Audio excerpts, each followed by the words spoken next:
My wife and I were driving through the frozen, isolated woods of Quebec to view what she promised would be our dream retirement cottage. I kept my eyes closed, pretending to doze off in the passenger seat, letting her believe I was just a tired, failing old man who only spoke English. But then she answered her phone and began speaking rapidly in French. I lay perfectly still, holding my breath, as I overheard two specific words that completely froze the blood in my veins: Guardianship and Asylum. What she said next about me changed everything I thought I knew about my marriage and forced me to plan the most ruthless revenge of my entire life. The heavy tires of my SUV crunched rhythmically against the thick, relentless layers of fresh snow covering the remote highways of Quebec. The heater was running on full blast, filling the leather interior of the car with a stifling, dry warmth, but a deep, paralyzing cold was already creeping into my bones. I kept my eyes completely closed. I kept my breathing slow, heavy, and perfectly even, mimicking the exact rhythm of an exhausted 79-year-old man who had dozed off during a long and monotonous winter drive. My head was tilted slightly against the passenger side window, feeling the icy vibration of the glass against my temple. The landscape outside was a blur of endless white and dead pine trees, a barren wasteland that perfectly mirrored the sudden emptiness expanding inside my chest. Beside me in the driver's seat, my wife of 30 years was on her phone. Cynthia was speaking in French. She was speaking incredibly fast, her tone sharp, calculating, and completely devoid of the sweet, coddling melody she always used when talking to me at home. She assumed I was fast asleep, lulled into unconsciousness by the droning sound of the engine. But more importantly, she assumed with absolute certainty that I did not understand a single word of what she was saying. I listened carefully as her voice dropped to a conspiratorial, hushed whisper.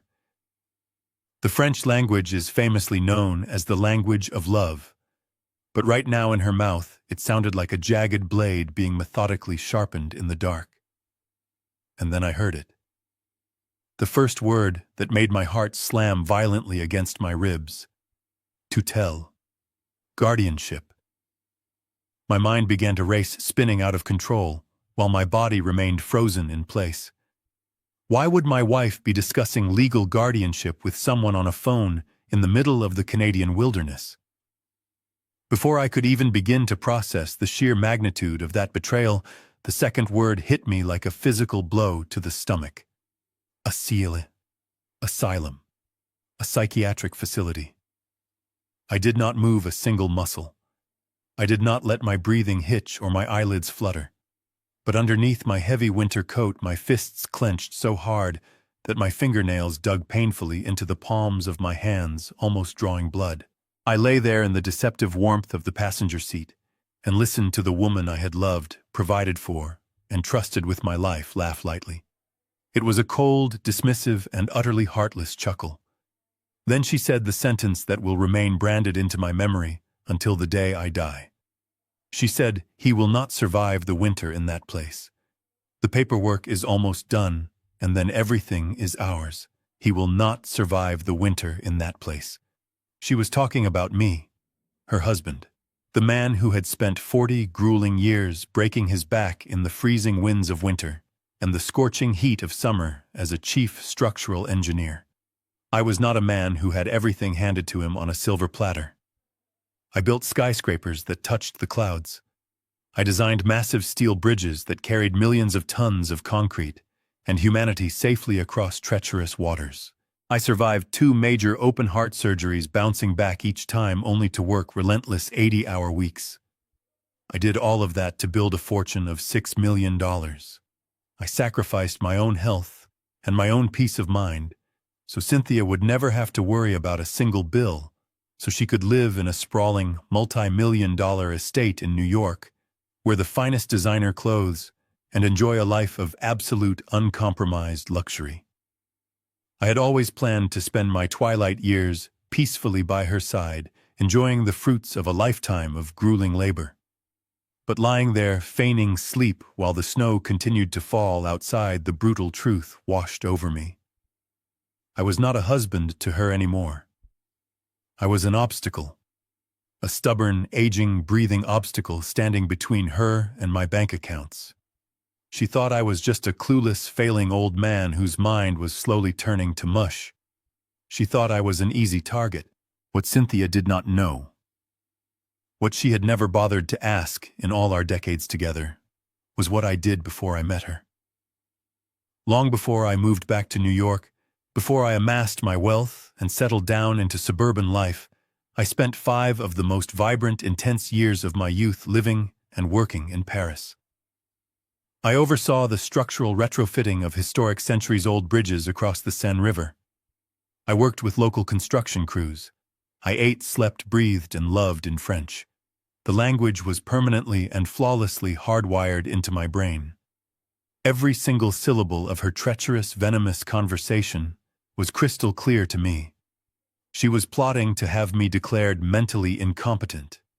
She was actively planning to lock me away in some forgotten freezing facility across the Canadian border, strip me of my basic human rights, and take every single penny I had bled to build. The sheer level of premeditation, the cold-blooded patience required to execute such a plan terrified me. It meant that every smile, every kiss, every cup of coffee she had handed me over the last few months had been a calculated step toward my destruction. If you are listening to my voice right now, and you have ever discovered that the person sleeping next to you, the person you trusted with your very soul, is actually your worst enemy, please tell me where you are watching from in the comments below. Hit the like button and subscribe if you have ever had to gather your strength to stand up to the people who underestimated your worth and plotted your downfall. I need to know I am not alone in this kind of living nightmare. I swallowed the bitter taste of bile rising in my throat. I heard the soft electronic beep of the phone disconnecting. I heard the rustle of her heavy wool coat as she casually tossed the device into her expensive designer handbag, a bag I had bought for her last Christmas. I kept my eyes shut. I maintained the slow, rhythmic breathing of a harmless, sleeping fool. Then I felt her delicate hand reach out and gently shake my shoulder. "Richard, darling." "Wake up," she whispered softly. I slowly opened my eyes, blinking away the fake sleep, making sure to look slightly confused and entirely vulnerable. Cynthia was looking down at me, her face glowing with the warmest, most loving, and most terrifying smile I had ever seen. I stretched my arms out slowly, letting out a soft, groggy sigh, as if I were just pulling myself back from a deep and restful sleep. I rubbed my nose, blinking against the harsh white glare of the snow reflecting through the windshield. Cynthia's hand was resting gently on my knee, her thumb rubbing soothing circles into the thick fabric of my winter trousers. It was a gesture she had performed thousands of times over our 30 years of marriage, a gesture that used to make me feel anchored, loved, and safe. Right now, it took every ounce of willpower I possessed not to physically recoil from her touch. It felt like a venomous spider crawling across my skin, leaving a trail of burning betrayal in its wake. I looked at her, painting a sleepy expression across my face. "Did I fall asleep?" I mumbled, keeping my voice gravelly. "I thought I heard you talking to someone. Who was that on the phone, honey?" Cynthia did not flinch. She did not hesitate for a fraction of a second. Her breathing remained perfectly steady, and the warm, adoring smile on her face never wavered. The sheer perfection of her deception was almost mesmerizing.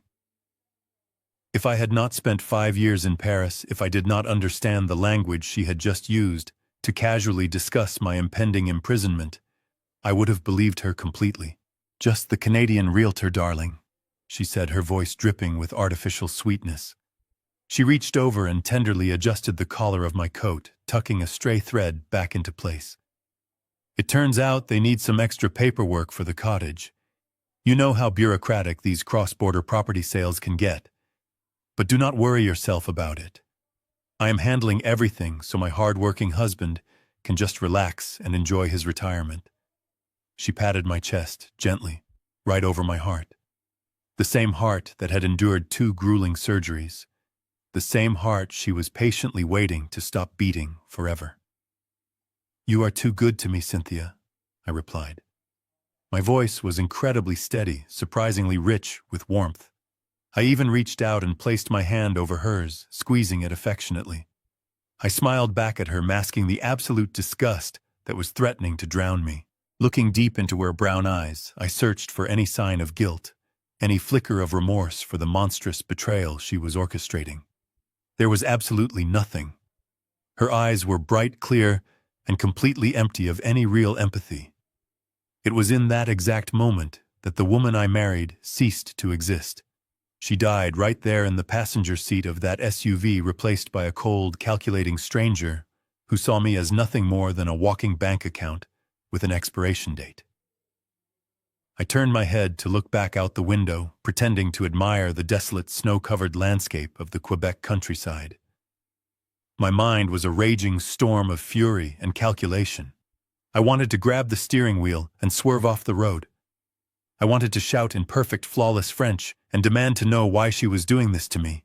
I wanted to tear the mask off her face and watch the panic set in as she realized I knew everything. But I did not. Because an angry man makes mistakes and a silent man makes plans.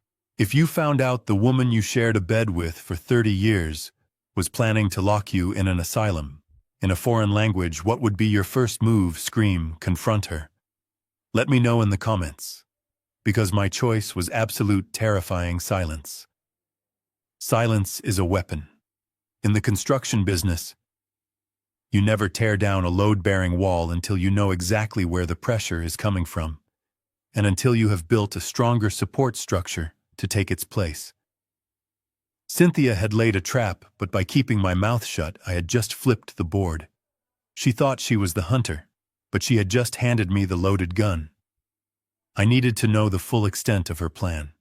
I needed to know who she was working with, how far along the paperwork was, and exactly how she intended to strip me of my fortune and my freedom. The rest of the drive to the cottage was an exercise in pure psychological endurance. We pulled up to a rustic, isolated wooden cabin surrounded by towering pines. We walked through the property, Cynthia pointing out the fireplace and the bay windows. I nodded along, praising her excellent taste, all the while knowing this was never meant to be a vacation home.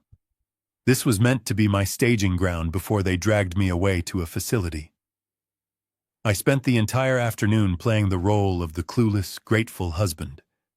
Every smile I gave her cost me a piece of my soul. Every word of agreement felt like swallowing glass. But I played my part flawlessly.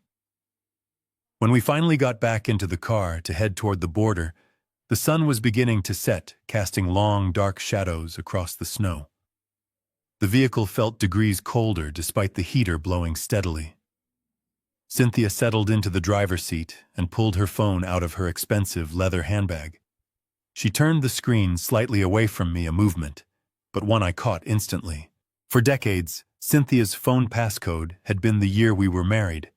I knew it, she knew it, and we never had secrets.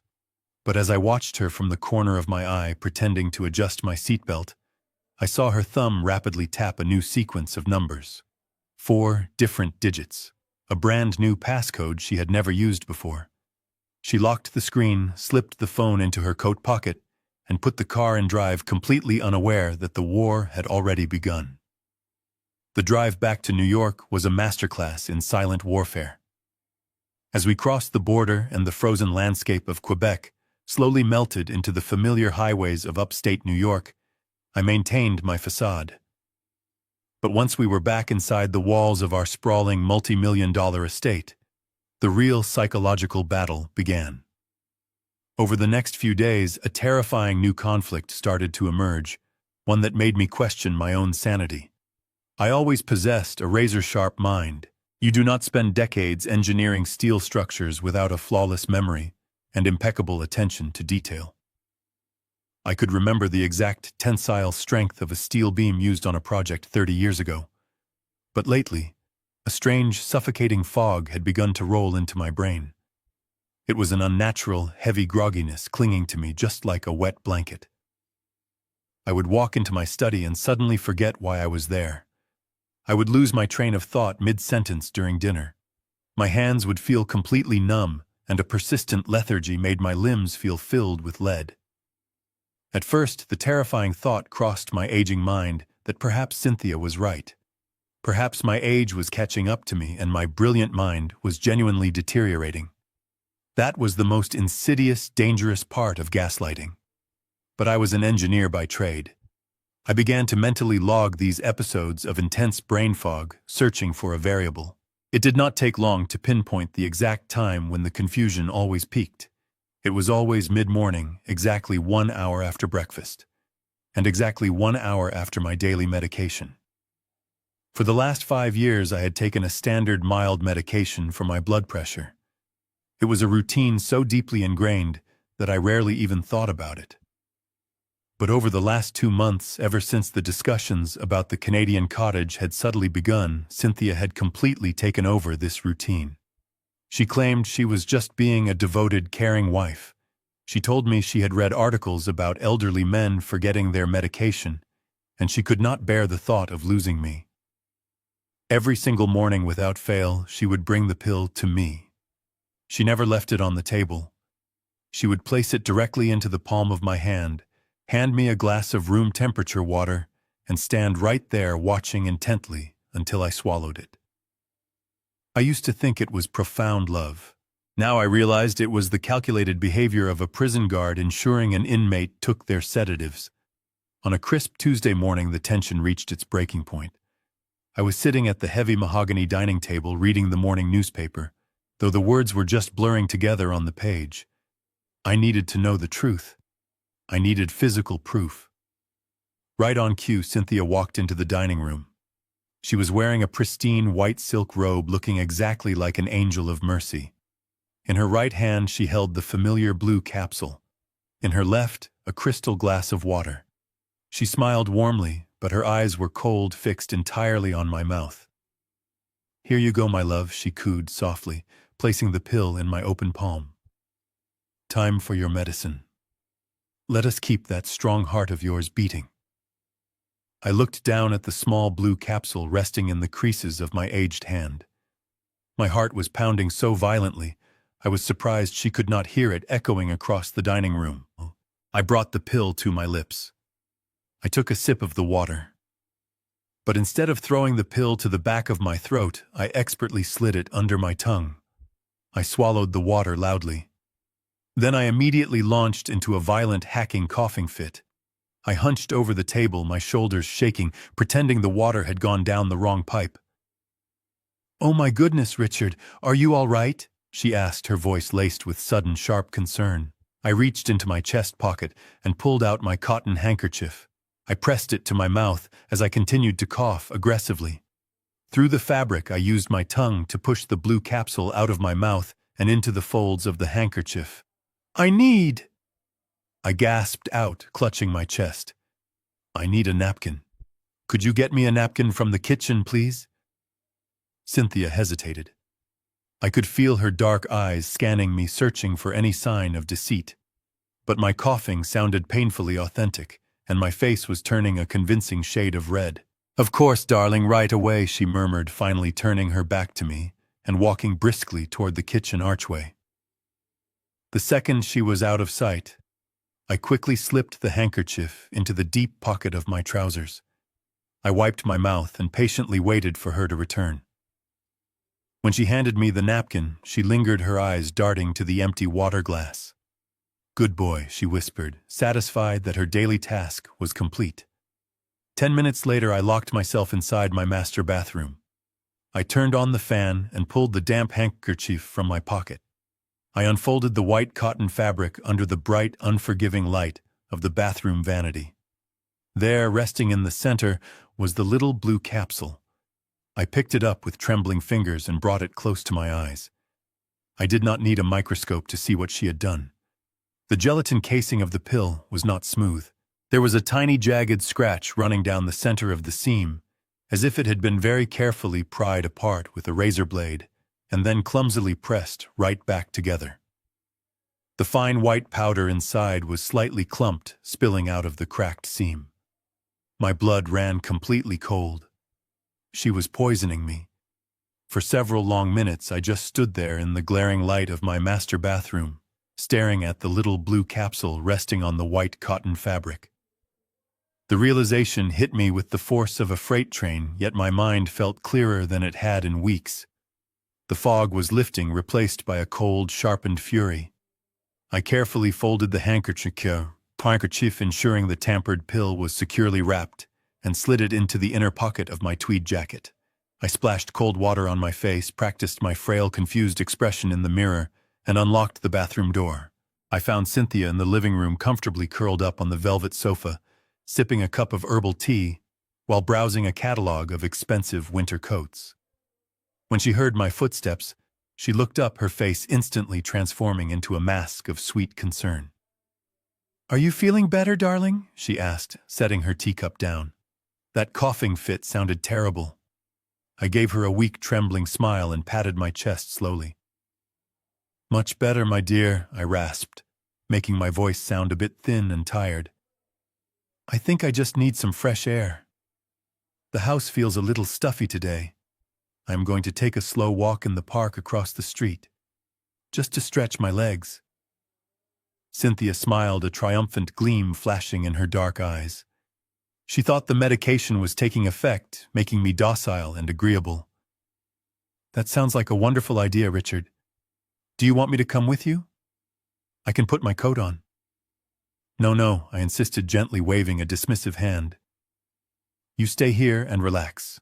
You do so much for me already. I will just take a short stroll." She did not push it. She watched me slowly put on my wool overcoat and scarf, her eyes following my every deliberately sluggish movement. The moment the heavy oak front door clicked shut behind me, my posture changed. My spine straightened. The frail, shuffling walk vanished. I walked briskly down the driveway, turned the corner out of sight of the house windows, and immediately hailed a passing yellow cab. "Take me to the medical district on the east side," I told the driver, handing him a $50 bill up front. "And please step on it." As the cab wove through the busy New York traffic, my mind raced. I was heading to a private toxicology laboratory, run by an old colleague of mine, a brilliant chemist named Thomas. I had helped Thomas secure the funding for his facility 2 decades ago, and he owed me a favor. More importantly, he was discreet. I needed answers, and I needed them without Cynthia or her hidden accomplices finding any trace of my investigation. No insurance claims, no credit card receipts. I arrived at the sleek, glass-fronted building and bypassed the main reception desk, heading straight for the private offices in the back. Thomas was surprised to see me, but the grim, uncompromising look on my face told him this was not a social visit. I pulled the folded handkerchief from my pocket and placed the blue capsule on his pristine stainless steel desk. "I need a complete toxicology breakdown of this pill," I told him, pulling a thick envelope of cash from my coat pocket and dropping it next to the handkerchief. "I need to know exactly what is inside this casing, and I need the results expedited. Right now. Today." Thomas looked at the cash, then at my face. He did not ask any useless questions. He simply nodded, picked up the capsule with a pair of tweezers, and disappeared into the secured testing area. The wait was excruciating.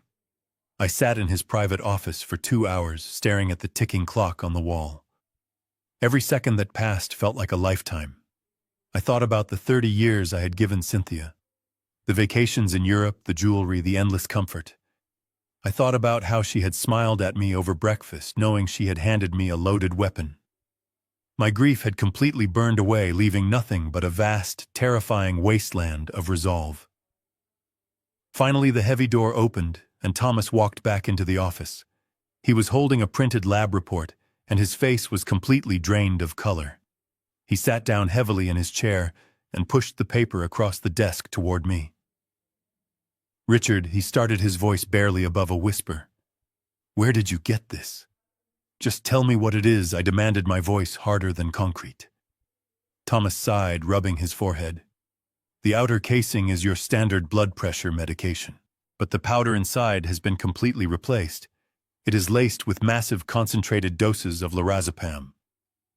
I stared at him, the clinical name echoing in my mind. What does that do? It is a very potent heavy sedative, Thomas explained grimly.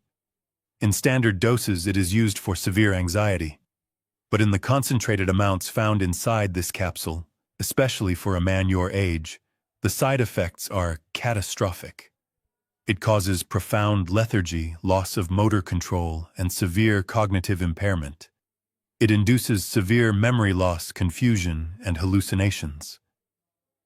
If you had been taking this daily, your brain would literally mimic the advanced stages of severe dementia.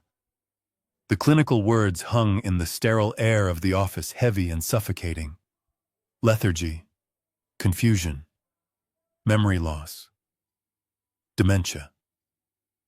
I looked down at the lab report, the black ink blurring slightly before my eyes as the horrifying truth locked firmly into place. The pieces of the puzzle slammed together with sickening clarity. The strange brain fog, the sudden clumsiness, the forgotten conversations. It was not old age. It was not my mind failing me. It was her. Cynthia was not just planning to claim I was crazy. She was actively, methodically, chemically engineering my dementia to make the legal guardianship application completely, absolutely bulletproof. I left Thomas standing in his laboratory, the printed toxicology report burning a hole in my inner coat pocket. I stepped back out into the biting chill of the New York afternoon, my breath forming white clouds in the frigid air. The physical cold was nothing compared to the absolute glacial freeze that had taken over my heart. I knew what my wife was doing, but there was still one terrifying unanswered question echoing in my mind. Who was the person on the other end of that phone call in Quebec? Who was helping her coordinate this monstrous scheme? I needed to know who her accomplice was. There was only one person I could think of who stood to benefit from my sudden disappearance. I hailed another cab and gave the driver the address of my son Derek and his tech startup in the financial district. As I watched the city streets blur past the window, my mind drifted back to a time when my family actually felt whole. I remembered buying Derek his very first car when he turned 16. It was a modest, sturdy sedan, but the look of pure joy on his face had made every hour of overtime entirely worth it. Years later, when he came to me with a grand vision for his own technology company, I did not hesitate. I drained a significant portion of my liquid assets, sacrificing my own carefully planned retirement timeline to give him the seed money he needed. I believed in him. I loved him. He was my child. The cab pulled up to a sleek, modern, high-rise building. I paid the fare and walked through the revolving glass doors, taking the elevator up to the 14th floor. When the silver doors slid open, I expected to step into a bustling hub of innovation. Derek always bragged at family dinners about his expanding team, the frantic energy of his developers, and the lucrative contracts he was supposedly securing. But as I stepped onto the polished concrete floor of his office suite, I was greeted by an eerie, hollow silence. The expansive open-plan workspace was almost entirely empty. Rows of expensive wooden desks sat completely bare, stripped of their computer monitors and personal belongings. The decorative neon sign bearing his company logo was switched off. There was no hum of servers, no ringing telephones, no young programmers aggressively typing away at their keyboards. There was only the sound of my own leather shoes echoing sharply across the empty room. I walked slowly toward the glass-walled executive office at the far end of the floor. Through the smudged glass, I saw my 45-year-old son. Derek was sitting slumped behind his massive desk, staring blankly at a single laptop screen. He looked absolutely terrible. His expensive suit jacket was discarded on the floor, his tie was loosened, and his face was pale and unshaven. Dark, heavy bags hung under his bloodshot eyes, painting a picture of a man who had not slept peacefully in weeks. I pushed the glass door open. It creaked slightly, breaking the dead silence of the room. Derek jumped violently in his leather chair, slamming his laptop shut in a state of sheer panic. When his frantic eyes finally focused on me, the terror on his face did not subside. It simply morphed into a tight, defensive mask. Dad, he stammered, his voice cracking slightly as he quickly stood up. What are you doing here? You did not call. Why are you not at home with Cynthia? He stumbled around the desk, deliberately blocking my view of his closed laptop. I looked around the desolate office, then back at my sweating, nervous son. Where is your staff, Derek? I asked softly, keeping my tone perfectly neutral. He waved a trembling hand dismissively, offering a forced synthetic laugh. Oh, you know how it is in the tech world. Most of the team is working remotely this week. Just a new agile workflow protocol. Nothing for you to worry your head about. He stepped closer, placing a heavy hand on my shoulder. His grip was entirely too tight. Actually, Dad, I am really glad you are here. We need to talk. Cynthia called me this morning. She is really worried about you.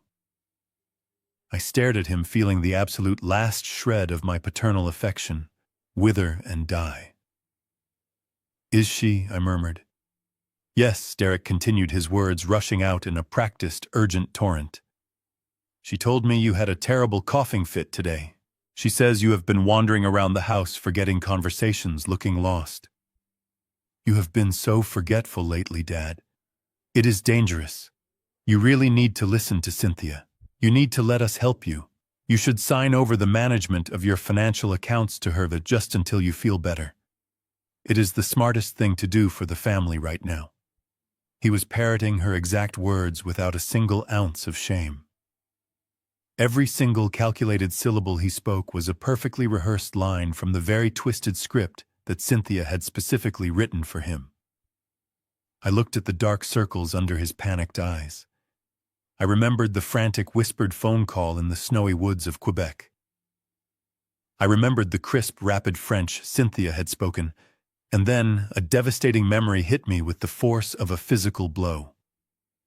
When Derek was in college, I had paid for him to spend 2 full years studying abroad in Paris. He was fluent in the language. The pieces of the nightmare finally locked together in my mind, forming a picture so grotesque I could barely breathe. My wife was not working with a random real estate agent or a corrupt lawyer. The person on the phone in Canada was standing right in front of me. My own flesh and blood, my only son, was the ruthless schio-conspirator plotting to lock me away forever. I stared deeply into the bloodshot eyes of my only son, feeling the last remaining fragments of my heart turn into cold, heavy stone. The crushing weight of the betrayal should have brought me to my knees. It should have made me weep right there on the polished concrete floor of his empty startup. But tears did not come. Instead, a profound, chilling clarity washed over my mind. I was no longer a grieving father mourning the loss of his family. I was a structural engineer staring at a severely compromised building, and I knew exactly how to demolish it safely. I managed to summon a weak, trembling smile, playing perfectly into the narrative they had constructed. You might be right, Derek, I whispered, making my voice waver just enough to sound defeated. I have been so tired lately. Let me go home and rest. We can talk about the paperwork tomorrow. The visible wave of relief that washed over his face made me sick to my stomach. He eagerly walked me to the elevator, his hand resting on my back, in a grotesque imitation of filial affection. When the silver doors closed, severing my view of him, my trembling completely stopped. I stood up straight. The hunt had officially begun. I did not go back to my sprawling estate in the suburbs. Instead, I took a taxi to an old, dimly lit diner on the outskirts of Brooklyn. I slid into a vinyl booth in the very back corner, ordered a black coffee, and waited. 20 minutes later, the bell above the door chimed, and a man slid into the seat directly across from me. His name was Bradley. On paper, he was a certified public accountant. In reality, he was a financial ghost, a ruthless forensic investigator who specialized in tracking stolen assets and dismantling complex corporate fraud. He was the kind of man wealthy individuals hired when they needed to destroy someone quietly and completely. He wore an unremarkable gray suit and carried a battered leather briefcase looking entirely unmemorable. That was his greatest weapon. Mr. Harrison, Bradley said, his voice smooth and devoid of any unnecessary emotion. "It has been a long time. I was surprised to receive your call." I did not waste any time with pleasantries. I reached into my coat pocket and pulled out a thick, encrypted flash drive. I slid it across the scratched Formica table.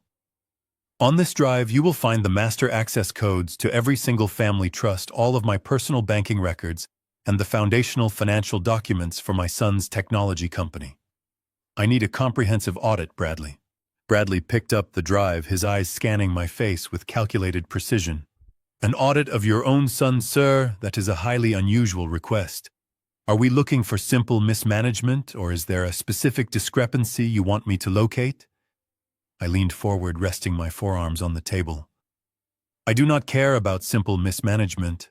My wife and my son are actively conspiring to declare me mentally incompetent. They are poisoning me with sedatives, and they are planning to lock me in an offshore psychiatric facility to seize my entire estate. I need you to find the motive. I need to know why they are moving so fast, and why my son is suddenly desperate enough to betray his own father." Bradley did not flinch or show any surprise. He simply slipped the flash drive into his pocket and pulled out a small notepad. "Understood. What are the parameters of the investigation?" "There are no parameters," I told him, my voice as hard as the steel beams I used to weld. "I want to know every cent they owe. I want to know every secret they hide. Dig until their bones show, Bradley. I want their entire financial lives laid out on a table for me to dissect." He nodded slowly, a faint glimmer of professional respect appearing in his eyes. "I will need unrestricted access to pull credit reports, wire transfer histories, and private equity contracts. It will not be cheap, and it will not be polite." "Money is not an issue," I replied, tossing a thick envelope of cash onto the table to cover his immediate retainer. "Just find the truth." I left the diner and returned to my house, arriving just as the sun began to set. Cynthia was waiting for me in the foyer, her face a perfect portrait of false worry. I played my part absolutely beautifully. I stumbled slightly as I took off my coat, allowing her to guide me to the living room chair. I drank the warm evening tea she prepared for me, secretly spitting the bitter liquid into a large ceramic potted plant, when she quickly turned around to carefully adjust the heavy velvet window curtains. I went to bed early, pretending to fall into a deep drug-induced slumber. But I absolutely did not sleep a single wink. I lay in the darkness, staring at the ceiling, waiting. The silence of the house was absolute, broken only by the soft, rhythmic breathing of the woman lying next to me. The woman who wanted me gone. The painful, agonizing hours slowly crawled by in total silence.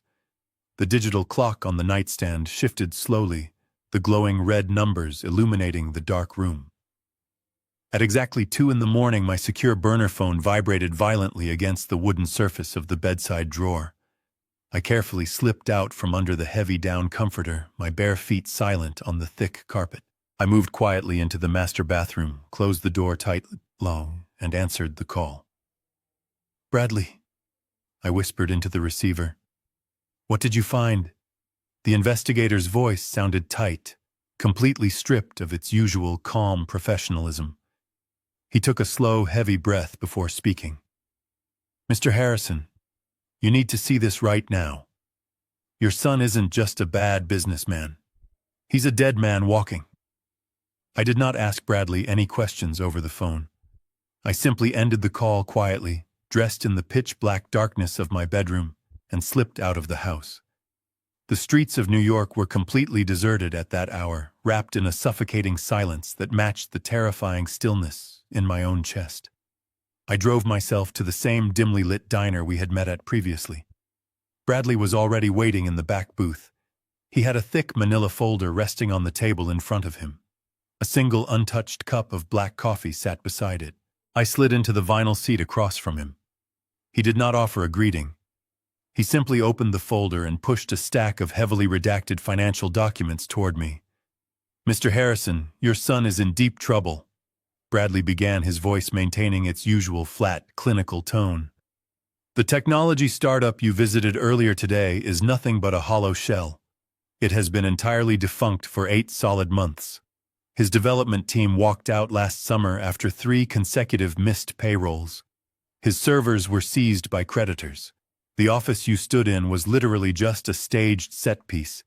He pays for the lease using the last remaining scraps of his personal credit, purely to maintain the illusion of success for you and his professional network. I stared at the balance sheets. The numbers were staggering. Millions of dollars had been completely vaporized in a series of incredibly reckless, arrogant investment decisions. But that was not the worst part. Bankruptcy was a tragedy, but it was survivable. I looked up at Bradley, sensing there was a much darker layer to this revelation. "Who is he running from?" I asked quietly. Bradley pulled out a separate sheet of paper.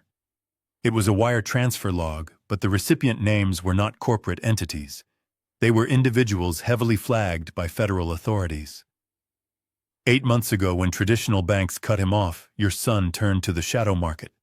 He borrowed $2.5 million from a highly organized, extremely violent loan shark syndicate operating out of New Jersey. My breath hitched in my throat. $2.5 million. That was not a debt you could simply negotiate your way out of. That was a death sentence. Suddenly, the frantic, terrified look in Derek's bloodshot eyes made perfect sense. The sweat on his brow, the desperate trembling in his voice. He was not just stressed about a failing business. He was terrified for his physical safety. The people he owed money to did not send collection letters. They broke bones. They made people disappear. "But how does my wife fit into this nightmare?" I asked, feeling a cold sweat break out across my forehead. Bradley steepled his fingers, leaning slightly forward. "Cynthia discovered his debt 3 months ago. Instead of offering to help him come to you and beg for a bailout, she recognized the perfect golden opportunity she had been patiently waiting for. She offered him a lifeline, but it came with a terrifying price tag. The two of them formed a mutually beneficial, completely ruthless alliance." Bradley tapped a legal document in the file. It was a blank petition for emergency medical guardianship. "Cynthia needs your son for this to work flawlessly. As your primary biological relative, if Derek stands in front of a judge and tearfully testifies that his elderly father is suffering from severe aggressive dementia, the court will grant the petition without hesitation. The medical system trusts the unified voice of a devoted wife and a loving son. Together they form an unbreakable legal front. The moment you are declared incompetent and quietly shipped off to that facility in Quebec, Cynthia gains total control of your $6 million estate." I sat back in the booth, the vinyl squeaking softly beneath me. The sheer mechanical evil of their plan was breathtaking. Derek gets $2.5 million transferred directly to his creditors, effectively saving his own life, I murmured, piecing the puzzle together aloud. "And in exchange, he legally signs my life away, leaving Cynthia with the remaining $3.5 million, the real estate portfolio, and absolute freedom from her aging husband." Bradley nodded slowly. "Exactly. Your son is terrified of the syndicate, and your wife is completely consumed by greed. They are using you as the sacrificial lamb to solve both of their problems." I looked down at my hands. I stared at my calloused skin, remembering every single sacrifice. These were the hands that had built homes, paid for college tuitions, and provided a life of absolute privilege for both of them. I had given Derek his very life, and I had given Cynthia my unwavering loyalty. Now they were calculating the exact exchange rate of my freedom to pay off a gambling debt. I did not feel sorrow anymore. The lingering ghost of my paternal instinct evaporated into the stale diner air. If Derek was willing to trade my sanity and my freedom to save his own skin, he was no longer my son. He was just another parasite. And Cynthia was the architect of my execution. I closed the manila folder. "Thank you, Bradley," I said, my voice completely devoid of any tremor or hesitation. "Prepare the offshore trust documents. I want everything locked down before the end of the week." Not a single penny stays in my name. Bradley offered a tight, acknowledging nod. I will have the legal team finalize the irrevocable transfer immediately. As I slid out of the booth, my secure phone vibrated in my pocket. I pulled it out and looked at the glowing screen.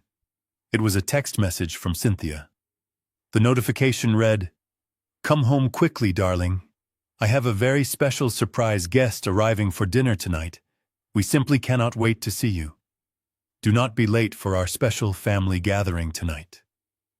I slipped the secure phone back into my pocket and took a deep, steadying breath. The cool night air of Brooklyn did nothing to soothe the burning rage radiating from my chest. I walked to my car, slid into the driver's seat, and drove back to my sprawling estate in the suburbs. As I pulled into the wide, paved driveway, I noticed an unfamiliar black sedan parked near the entrance. The special surprise guest had already arrived. I sat in the driver's seat for a long moment, gripping the leather steering wheel until my knuckles turned completely white. I had to bury my anger. I had to become the frail, confused old man they expected me to be. I practiced a slow, slightly vacant smile in the rearview mirror, let my shoulders slump forward, and stepped out of the vehicle. When I opened the heavy oak front door, the rich aroma of roasted garlic and seared steak filled the foyer. I shuffled slowly into the formal dining room, dragging my feet just enough to make my entrance sound hesitant. Cynthia was standing by the large mahogany table wearing an elegant burgundy dress. Beside her stood a tall, remarkably thin man, with graying hair and a sharp, calculating face. He wore a dark, tailored suit that looked slightly too expensive for a casual family dinner. "Ah, there he is," Cynthia chimed, her voice echoing with that sickening, artificial sweetness. "Richard, darling, I am so glad you made it back in time. I want you to meet someone very special. This is Julian Vargas. He is a dear old friend from my Tuesday evening book club. He was in the neighborhood, so I simply had to invite him to stay for dinner." The thin man stepped forward and extended a smooth, manicured hand. "It is an absolute pleasure to finally meet you, Richard. Cynthia has told me so many wonderful things about you." I reached out and shook his hand, letting my grip remain incredibly weak and loose. But inside, alarm bells were ringing with deafening volume. Julian Vargas. The name was instantly recognizable. While Bradley was investigating my son, he had also pulled a comprehensive background check on every new contact in Cynthia's phone. Dr. Julian Vargas was not a harmless book club friend. He was a disgraced, highly corrupt psychiatrist. 5 years ago, his medical license had been quietly suspended following a massive scandal involving fraudulent medical diagnoses. He now operated entirely in the shadows, specializing in writing completely fabricated mental incompetence evaluations for wealthy families looking to seize control of contested estates. For the right price, he would declare anyone legally insane. And tonight, I was his assignment. "I am very pleased to meet you, Julian," I mumbled, forcing my voice to sound slightly breathless and uncertain. "Any friend of my wonderful wife is always welcome in our home." We sat down at the grand dining table. Cynthia served thick cuts of medium-rare steak, pouring generous glasses of expensive red wine. The atmosphere felt incredibly heavy, like the suffocating air just before a violent thunderstorm. Vargas did not waste any time. As soon as we began eating, the casual dinner conversation smoothly transitioned into a calculated, predatory interrogation. "This is a truly magnificent home you have built, Richard." Vargas began slicing his steak with methodical precision. "Cynthia tells me you were a structural engineer. That requires an incredible amount of mathematical precision and memory. Do you still keep up with your old projects?" I took a slow bite of my food, chewing deliberately. "Oh, not as much as I used to," I replied, staring blankly at my plate. "Sometimes it is hard to keep track of all the details." Vargas offered a sympathetic, patronizing smile. "I completely understand. Aging is a difficult process for all of us. The mind naturally begins to slip. For example, can you tell me what day of the week it is today? And perhaps the exact date? The audacity of the question was staggering. He was not even trying to hide his clinical evaluation. I looked at Cynthia, who was watching me with intense, unblinking focus, holding her wineglass perfectly still. It is Tuesday, I stammered intentionally, letting my brow furrow in an exaggerated display of mild confusion.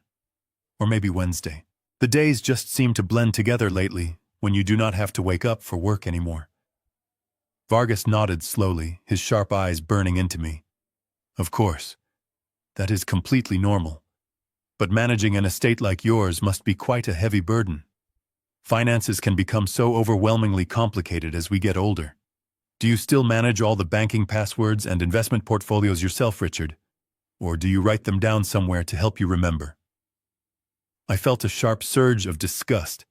He was probing for my financial vulnerabilities, trying to determine if I was lucid enough to maintain control over my own money, or if I had conveniently written down my master passwords for Cynthia to find. Oh, the bank handles most of that. I lied softly, letting my hands tremble slightly as I reached for my water glass. I think I have a little black notebook in my study. But my memory is not what it used to be. Sometimes I cannot even remember the name of my own first dog. That last sentence was bait, and Vargas took it immediately. Childhood memories are usually the last things to fade, he noted, leaning closer across the table. Tell me about your childhood, Richard. Do you remember the street you grew up on? Do you remember the name of your elementary school?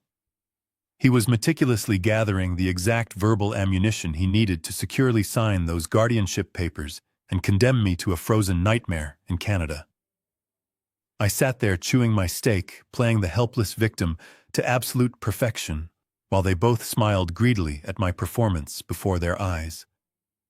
I looked across the table at Derek, who had quietly joined us just before the main course was served. My son sat there picking at his roasted vegetables, actively avoiding my gaze. He was the final piece of their twisted little tribunal. Vargas was the executioner, Cynthia was the architect, and Derek was the necessary blood relative required to make my living burial completely legal. I knew exactly what they needed from me tonight. They needed a performance. They needed undeniable proof of my rapid cognitive decline to justify the emergency medical petition. So instead of fighting back, instead of throwing my steak knife across the room and demanding they all get out of my house, I leaned completely into their trap. I reached out for the basket of warm bread positioned near the center of the table. I deliberately made my right hand shake. Not just a slight, nervous tremor, but a violent, uncontrolled spasm. As I pulled my arm back, I intentionally clipped the side of my crystal wineglass. The heavy glass tipped over with a sharp clink, sending a dark crimson wave of expensive Cabernet Sauvignon flooding across the pristine white linen tablecloth. The red stain spread rapidly, soaking into the delicate fabric like a freshly opened wound. "Oh dear," I stammered, letting my voice crack with genuine-sounding panic. "I am so sorry. I did not see it there. My hands are just so clumsy lately." Cynthia gasped, but the sound was entirely theatrical. "Oh, Richard, do not worry about it," she cooed quickly, standing up and tossing a thick cloth napkin over the spreading red puddle. "It is just a little spilled wine. We can easily have the housekeeper replace the tablecloth tomorrow. You just sit still and relax." I kept my eyes fixed on my lap, letting my chin tremble. I forced a single tear to well up in the corner of my eye. It was a tear of sheer humiliation, though the emotion fueling it was pure, unadulterated rage. I glanced up through my eyelashes and saw Dr. Vargas watching me with a look of immense professional satisfaction.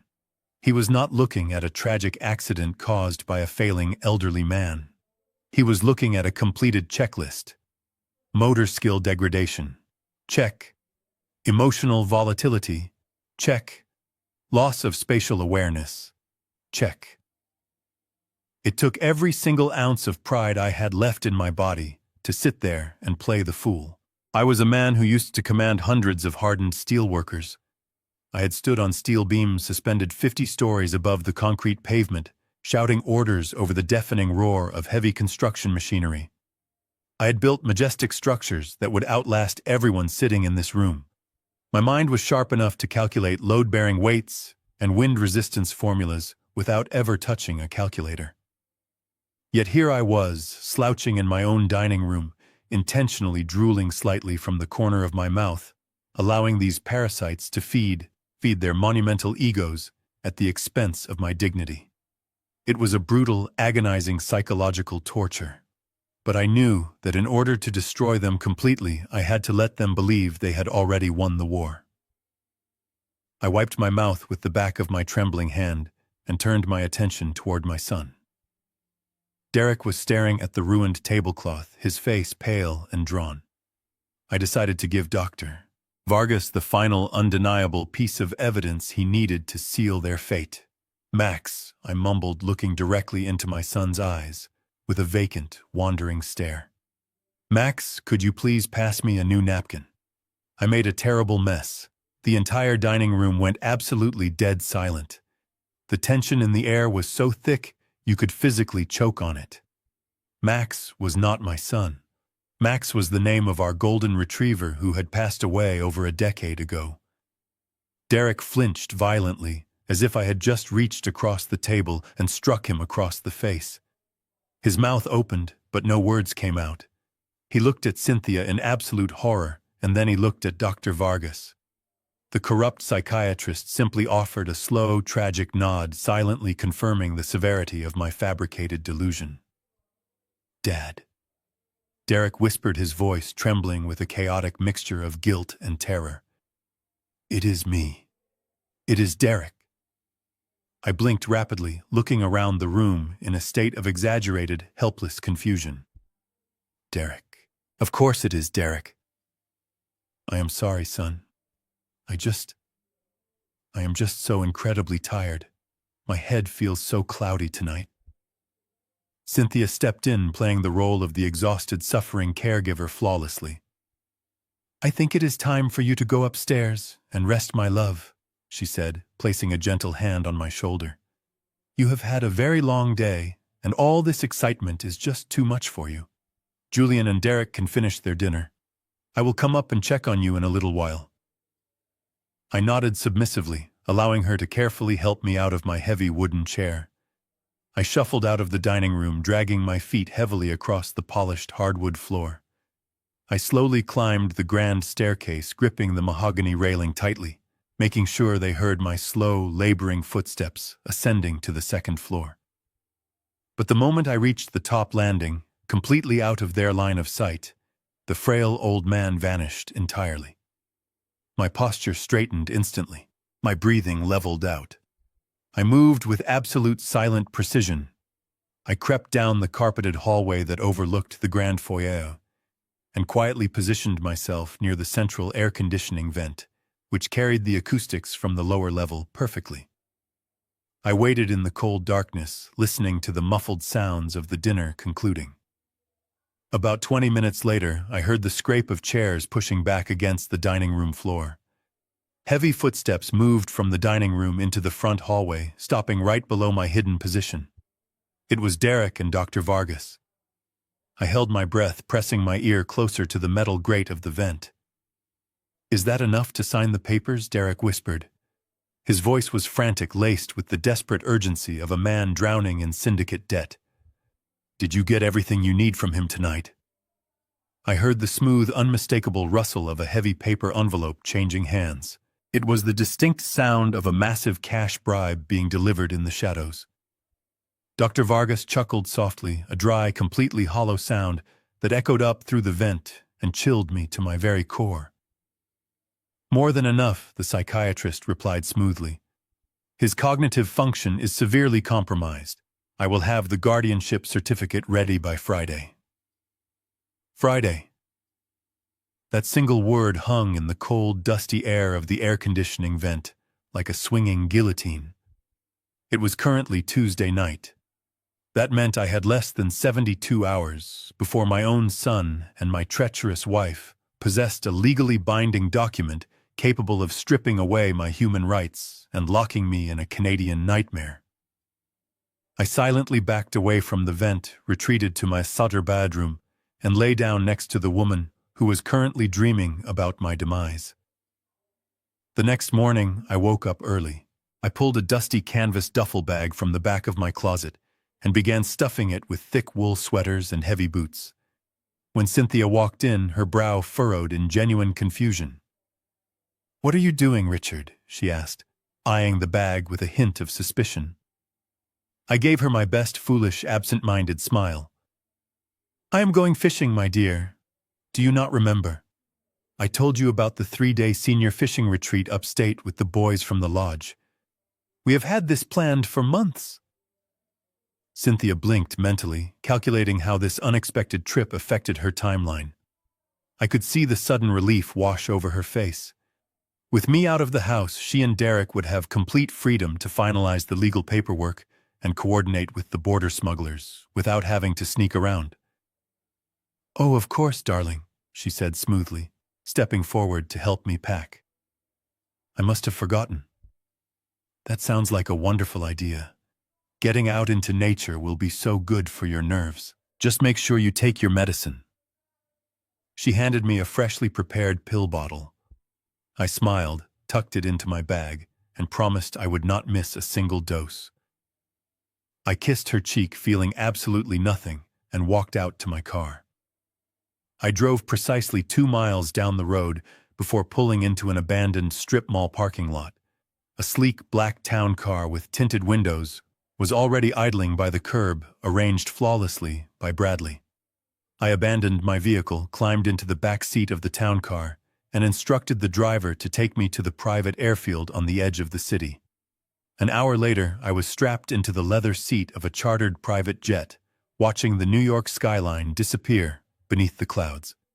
My destination was not a rustic fishing cabin upstate. My destination was Baltimore, Maryland. Specifically, the premier neurological and psychiatric research division of Johns Hopkins Hospital. If Dr. Vargas was going to write a fraudulent paper, claiming my brain was rotting away, I was going to secure an ironclad, indisputable medical dossier from the top diagnostic medical board in the entire country to prove otherwise. I checked into the private high-security VIP wing of the hospital under a legally established alias.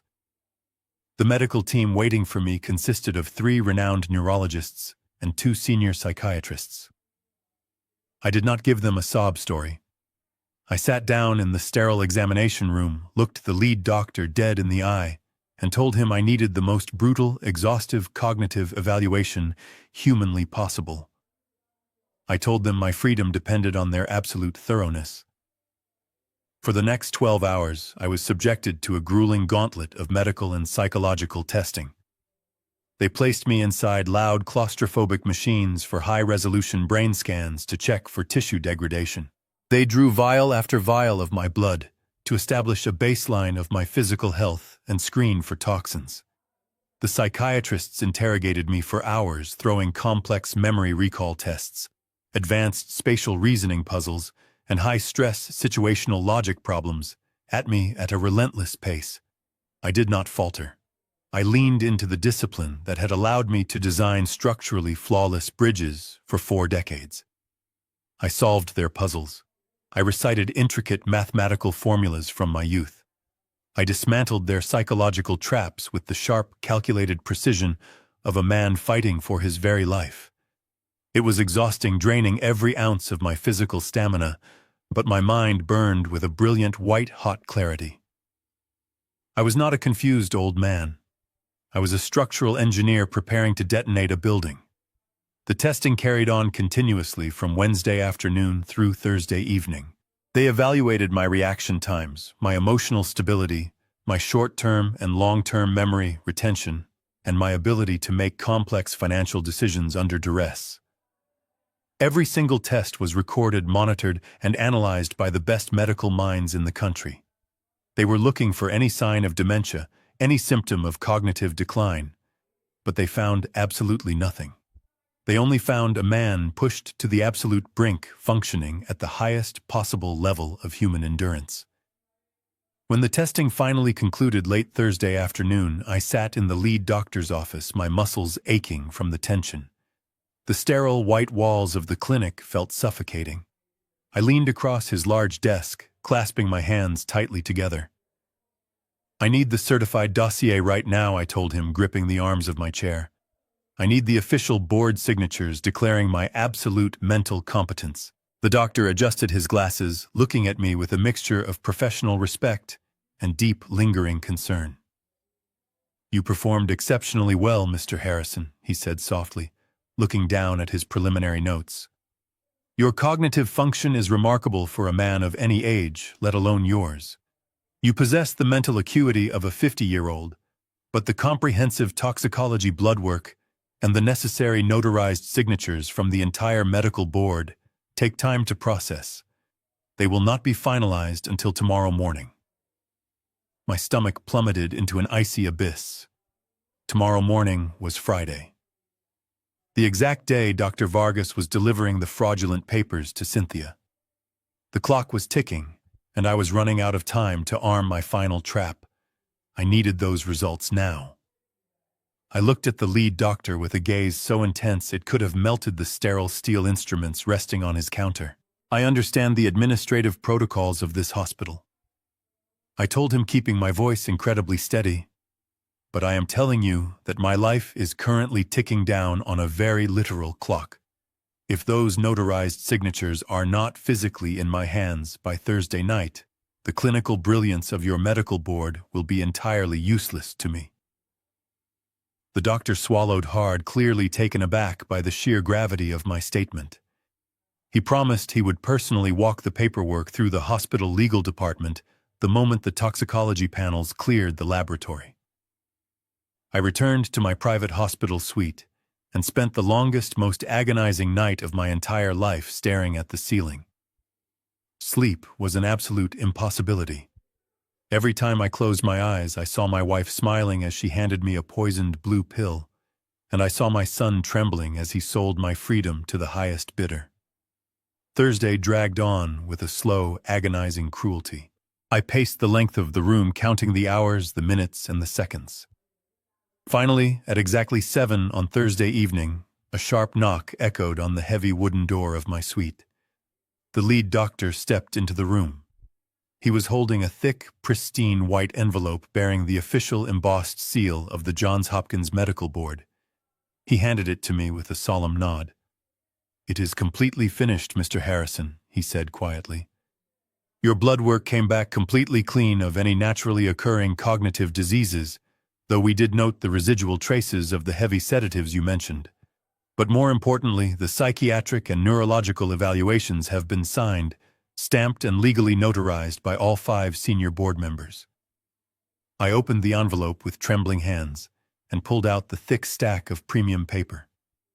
There, printed in undeniable black ink, was the absolute salvation of my life. The final diagnostic summary was incredibly clear.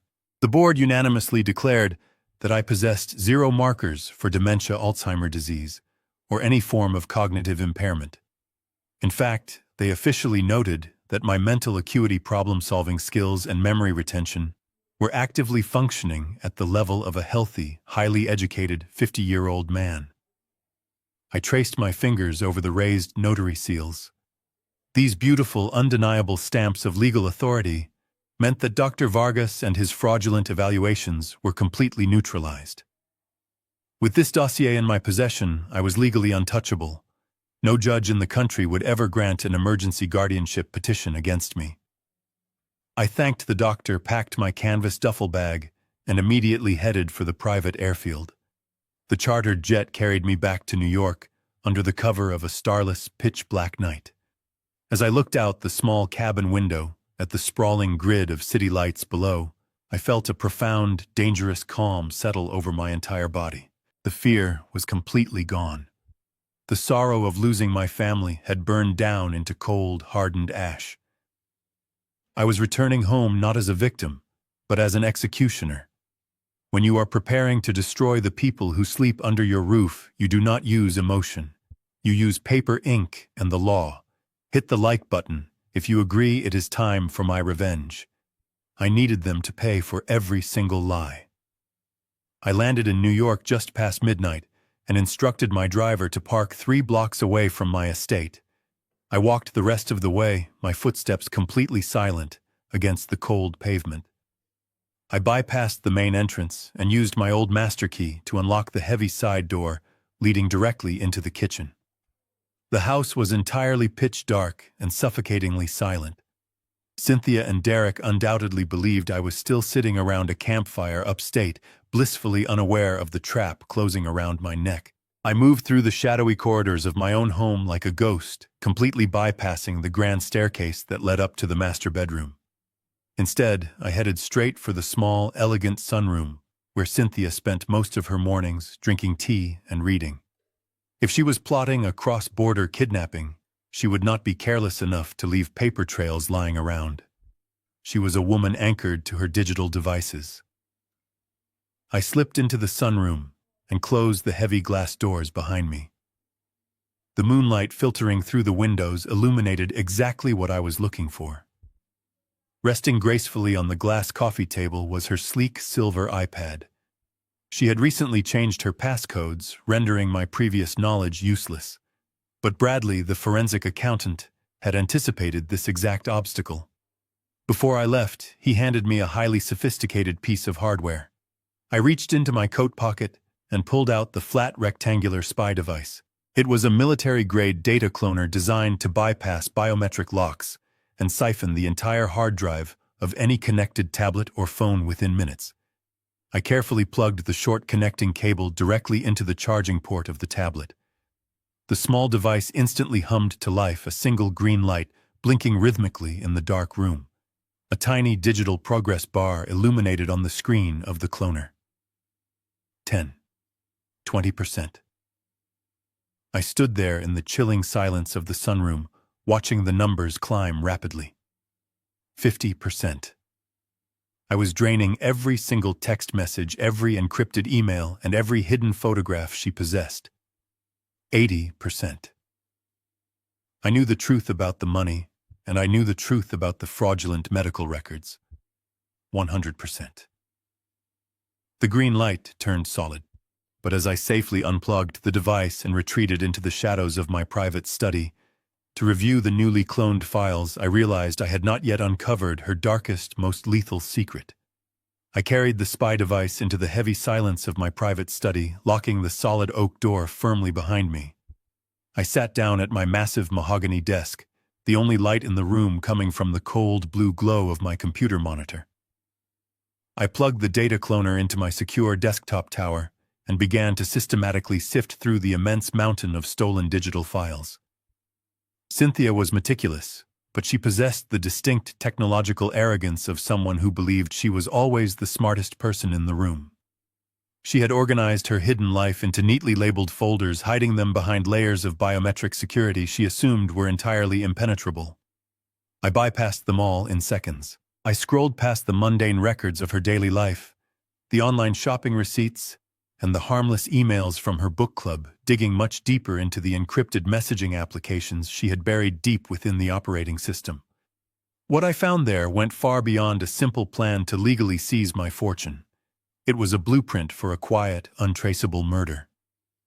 I opened a conversation thread tied to an unregistered prepaid international phone number. The messages were entirely in French, the same rapid cold language she had used in the car. The contact name was simply listed as the driver. As I read the translated text on my screen, the blood completely froze in my veins. The charming rustic cottage in Quebec we had visited was just a staging area, a temporary distraction she had used to lull me into a false sense of security. The actual destination they had prepared for me was located 40 miles further north, completely off the grid. It was an abandoned, dilapidated hunting shack, hidden deep within the treacherous snow-covered Canadian wilderness. It had no electricity, no running water, and absolutely no heating system. It was a wooden tomb surrounded by miles of deadly freezing terrain. The driver was not a real estate agent or a corrupt lawyer. He was a professional border smuggler, a ruthless human trafficker who specialized in moving illegal cargo through unmonitored logging roads straight across the northern border. The details of their master plan were spelled out with a terrifying clinical precision. The emergency guardianship petition from Dr. Vargas was never meant to be filed in a legitimate court of law. It was merely a backup insurance policy, a piece of paper they could show the authorities if I somehow managed to fight back and caused a scene before they could easily transport me. The real plan, the one they were executing, this coming Saturday, was infinitely more sinister. Cynthia had agreed to pay the smuggler a staggering $50,000 in untraceable cash. According to the messages, the timeline was incredibly rigid. On Saturday morning, under the guise of packing for another peaceful weekend getaway, Cynthia was going to prepare a special thermos of herbal tea for the long drive. But this tea would not be laced with the usual low dose of lorazepam. She was going to dissolve a massive lethal quantity of the heavy sedative directly into the liquid. Her exact words in the text message were, "Make sure he is completely unresponsive. He needs to be in a deep, unbreakable coma before we even load him into the back of the vehicle." Once I was rendered completely unconscious, Derek was scheduled to drive the SUV up to a predetermined drop point near the Canadian border. They would hand my comatose body over to the smuggler, who would drag me through the thick snow and throw me carelessly into the pitch-black freezing basement of that abandoned hunting shack. They would lock the heavy wooden door from the outside and simply walk away, leaving me there to wake up in absolute icy darkness. I would have no winter clothing, no fresh food, and absolutely no way to call for help. The freezing temperatures of the remote Quebec winter would naturally handle the rest. I would slowly freeze to death or starve completely alone in the frozen wilderness. Meanwhile, back in the United States, Cynthia and Derek would wait precisely 48 hours before driving together to a local police station in upstate New York. Cynthia would put on the greatest performance of her life, weeping hysterically in front of the authorities, falsely claiming her confused, dementia-ridden husband had simply wandered off into the dense woods during a nature walk and miraculously vanished without a trace. They would organize extensive search parties. They would print missing person flyers. Derek would confidently stand in front of local news cameras begging for the safe return of his beloved father. But the search dogs would never find my scent, because I would be rotting in a locked basement in another country.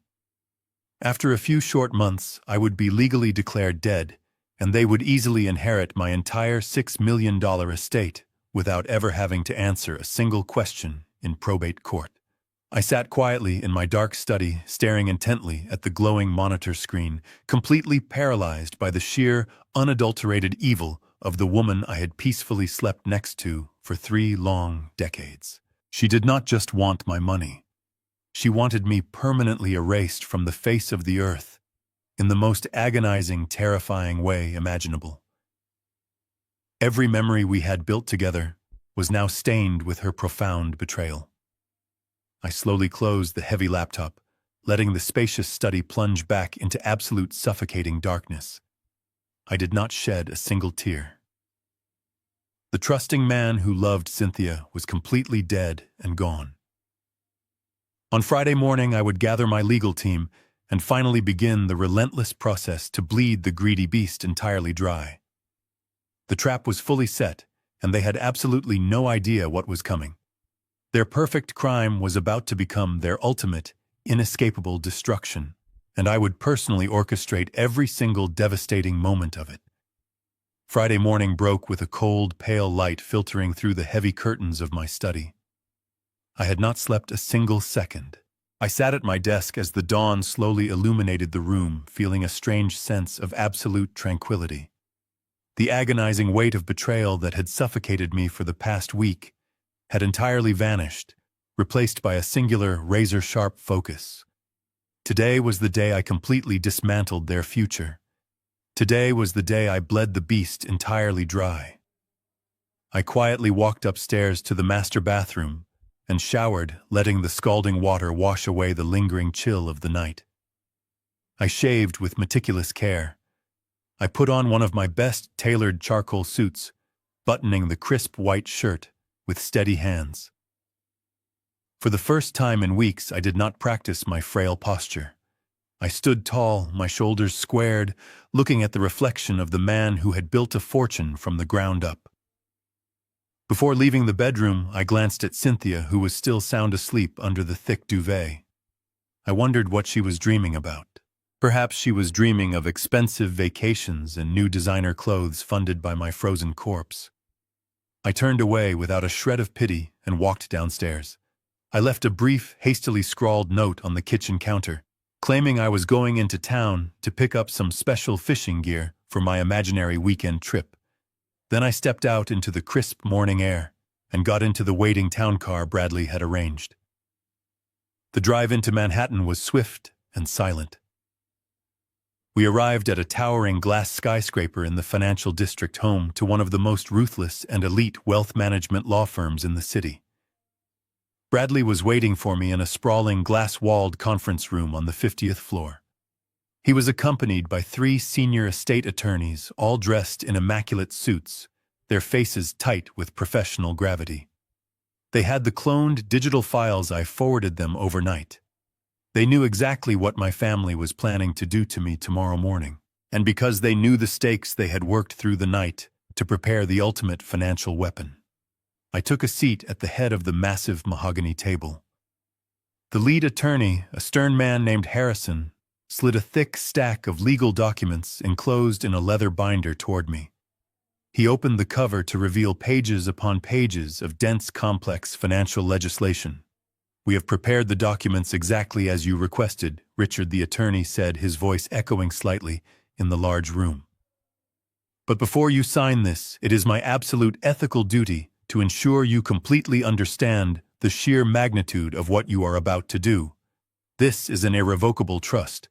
The key word is irrevocable." I looked down at the crisp white paper, then back up at the attorney. "Explain it to me plainly," I said, keeping my voice perfectly level. "If you sign these papers today," the attorney continued, leaning forward on the table, "you are legally severing yourself from your entire fortune. Every single penny of your $6 million liquid estate will be instantly transferred into a heavily protected trust dedicated solely to the Regional Pediatric Cardiac Hospital. The trust will be managed by an independent board of directors. You will receive a very modest fixed monthly stipend to cover your basic living expenses, but you will never again have access to the principal amount. You cannot change your mind next week. You cannot reverse the transfer. Even if you begged the court, the money is locked away forever. You will be, for all practical purposes, walking out of this building today as a man with almost zero personal net worth." He paused, letting the heavy reality of his words settle over the room. "If your wife and son succeed in securing a guardianship order tomorrow," he added quietly, "they will be given the keys to an empty vault. They will inherit absolutely nothing. But neither will you." I listened to his warning, feeling the steady rhythmic beating of my own heart. Decades ago, my life was saved by 2 major cardiac surgeries. Now the wealth I had sacrificed my health to build was going to save the hearts of thousands of children. I pictured Derek drowning in his syndicate debt, desperately waiting for a payout that would never arrive.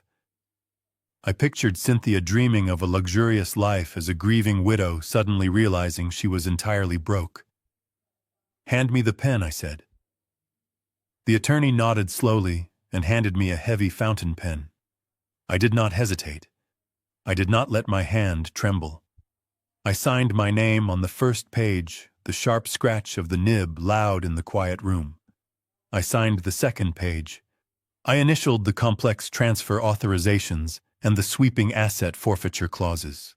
With every stroke of the pen, I felt a massive, suffocating weight lifting off my shoulders.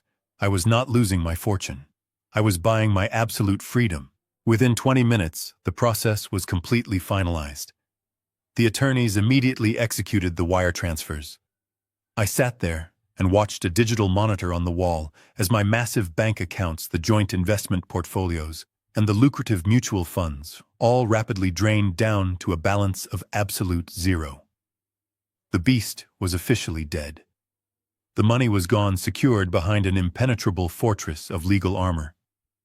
Bradley closed his briefcase with a sharp click and looked at me with a rare, faint smile. "The liquid assets are secure," he confirmed softly. "Your wife and son are currently bankrupt on paper, but we still have one massive, glaring vulnerability left to address. I nodded, looking out the massive window at the sprawling city below. The cash was safe, but the physical assets still remained. I owned a sprawling multi-million-dollar estate in upstate New York. It was the house I had promised to leave Derek. It was the house Cynthia believed she would comfortably rule from once I was rotting in the Canadian snow. It was Friday morning, and the lethal tea was scheduled to be poured on Saturday. I had less than 24 hours left, and I needed to figure out how to completely dispose of my own castle right from under their greedy feet before the sun came up tomorrow.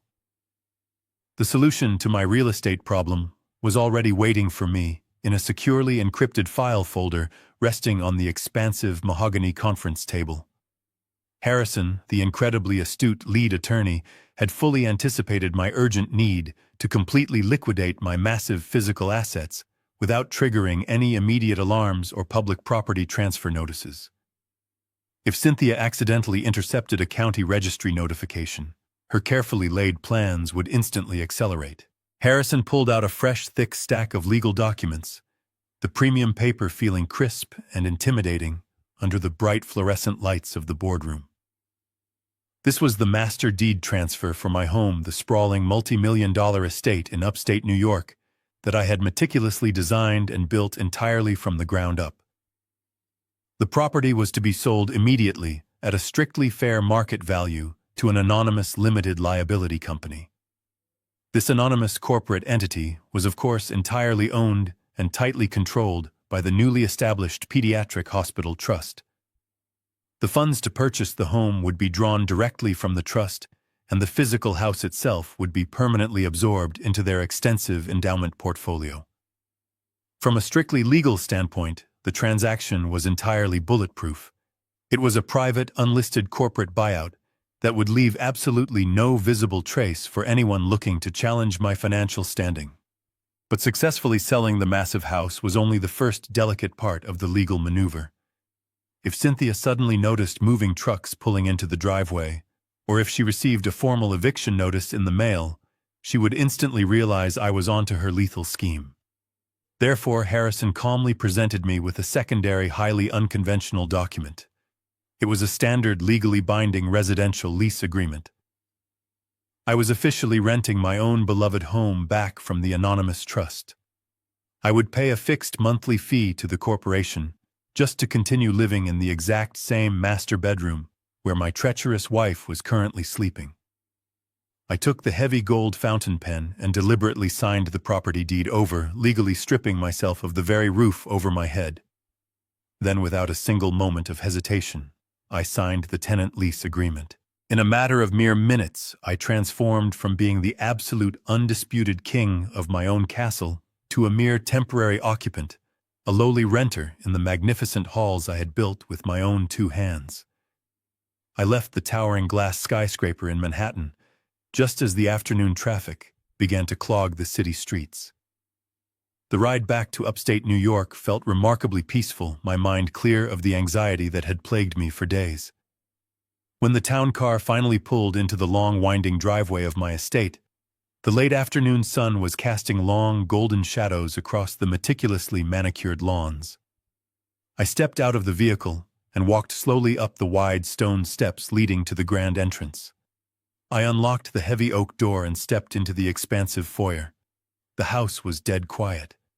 Cynthia had left a brief note on the polished entryway table stating she was out running some final errands in town to prepare for our supposed relaxing trip tomorrow. I was completely alone in the massive house. I walked slowly through the silent, echoing corridors of the home. I ran my fingertips gently along the dark mahogany-paneled walls of the central hallway. I knew every single inch of this magnificent structure. I knew the exact depth of the foundation holding it up. I vividly remembered the cold, rainy autumn weeks I spent arguing with stubborn contractors over the quality of the imported marble flooring. I remembered meticulously inspecting the heavy load, bearing beams hidden behind the pristine drywall, ensuring that the entire structure would stand incredibly strong against the harshest, most brutal winter storms. I built this massive home to be an impenetrable fortress of comfort, luxury, and absolute safety for my family. I built it to be a lasting, beautiful legacy for my only son, a physical, enduring manifestation of my unconditional love and my lifelong, grueling labor. Now the very walls felt deeply tainted, heavily infected by the silent, poisonous greed of the two people living inside them. Giving up this beautiful house was a profound, deeply emotional sacrifice that I had never anticipated making. It truly felt like tearing a piece of my own soul directly out of my chest.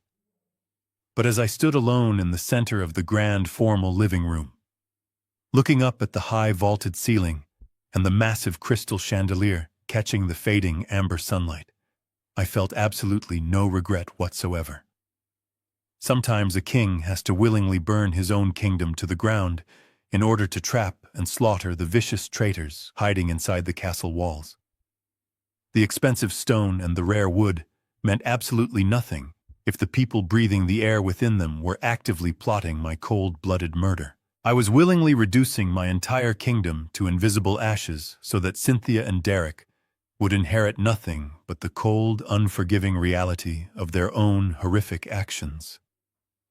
As the dark evening slowly approached, the heavy front door quietly clicked open, but it was not Cynthia returning from her shopping errands. It was Bradley. He moved with his usual silent, unremarkable efficiency, stepping into the dim foyer and briefly surveying the grand, sweeping architecture of the house. He walked deliberately into my private study, where I was standing silently by the large bay window, watching the dark shadows lengthen across the expansive back gardens. Bradley opened his battered leather briefcase and pulled out a single thin manila envelope. He did not offer any dramatic, unnecessary statements. He simply walked over to the heavy mahogany desk and laid the brown envelope down squarely in the center of the green leather writing pad. I turned away from the glass window and walked slowly over to the desk. I opened the unsealed envelope and slid out the freshly printed official banking documents. They were the final certified statements from every single financial institution where I had previously held an account. The joint checking accounts I shared with my wife, the high-yield savings accounts, the massive diversified investment portfolios, the lucrative private equity funds. Every single page displayed the exact same devastating numbers in bold, unforgiving black ink: $0 and 0 cents. The massive wire transfer to the irrevocable pediatric trust was completely finalized. The secret sale of the estate to the anonymous corporate entity had successfully cleared the county registry without raising any flags.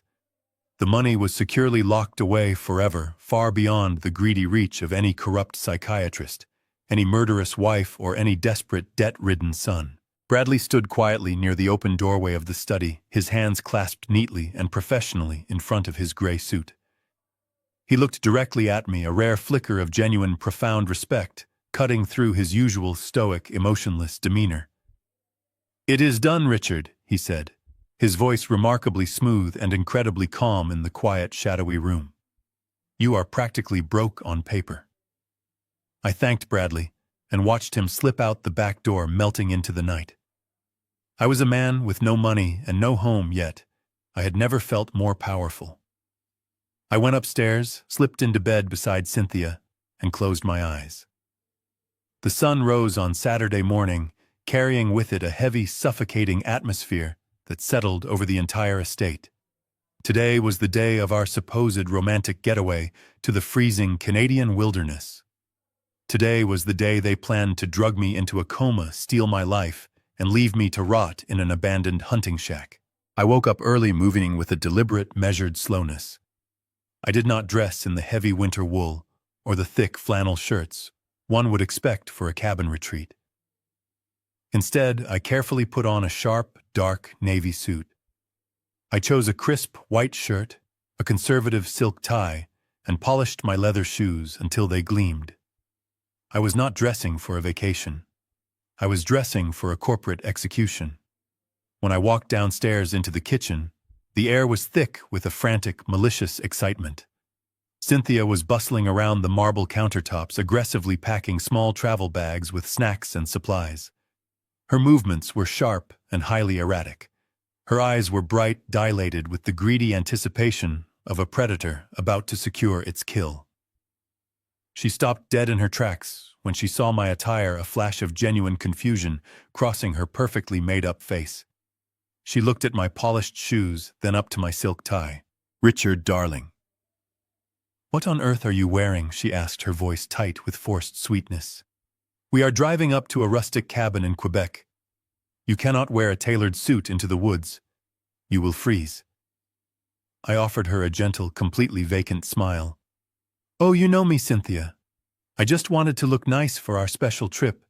I can always change when we get there. My mind is just a little scattered this morning."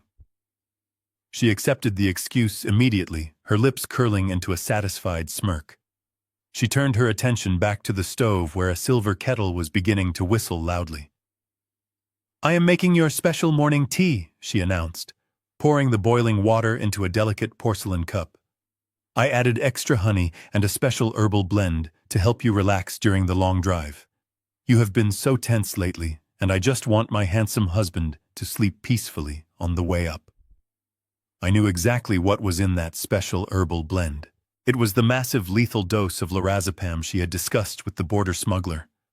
It was the chemical weapon designed to shut down my nervous system and render me entirely comatose before we even crossed the state line. She carefully carried the steaming cup to the kitchen island and set it down in front of me, her eyes locked intensely onto my face. "Drink up, my love," she urged softly. "It is best while it is hot." I reached out with a trembling hand, allowing my fingers to brush against the warm porcelain.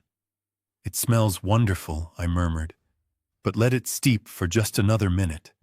I need to go to my study and grab my reading glasses. I would hate to forget them." I turned and shuffled away before she could protest, leaving the poisoned tea sitting on the counter. The cat and mouse game had officially begun. For the next hour, I wandered aimlessly through the spacious rooms of the house, deliberately finding ridiculous excuses to delay the inevitable. I reorganized the books on my shelf. I meticulously folded a throw blanket in the living room. Every time Cynthia approached me with the steaming cup of tea, her patience wearing noticeably thinner, I managed to slip away with another confused, absent-minded apology. The tension in the house was escalating to a dangerous boiling point. The air felt incredibly heavy, charged with a dark electric anxiety. Then the sound of heavy tires crunching on the gravel driveway shattered the morning quiet. Derek had arrived. I watched through the front window as my son stepped out of his large black SUV. He looked frantic, his movements jerky and rushed. He practically sprinted up the front stone steps and burst through the heavy oak door without even knocking. "Are we ready?" he demanded, his eyes darting frantically between Cynthia and me. "We need to leave right now. We have a very tight schedule to keep today." Cynthia glared at me, her mask of sweet affection completely slipping to reveal the cold, hard frustration underneath. "Your father is being difficult, Derek. He refuses to drink his morning tea, and he is wearing a business suit to a hunting cabin." Derek turned his bloodshot eyes toward me, stepping heavily into the foyer. The desperate, hunted look of a man drowning in syndicate debt was radiating from every single pore of his body. He walked over to the kitchen island, picked up the porcelain teacup, and marched directly toward me. He stopped mere inches from my face, his tall frame physically blocking my path to the front door. "Dad, drink the tea and sign this travel consent form so we can hit the road." I stood there in the grand foyer of the home I had built, surrounded by the two people I had loved more than anything in the world. The physical intimidation was absolutely palpable. Derek towered over me, holding the poisoned porcelain teacup in one hand and a thick stack of folded legal documents in the other. His chest was heaving with anxious, shallow breaths. He was no longer the little boy I had patiently taught to ride a bicycle, nor the ambitious young man I had proudly sent off to college.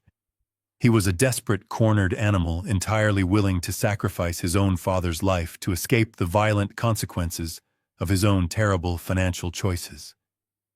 Behind him, Cynthia stepped forward, her movements smooth and calculated, like a venomous snake preparing to strike its prey.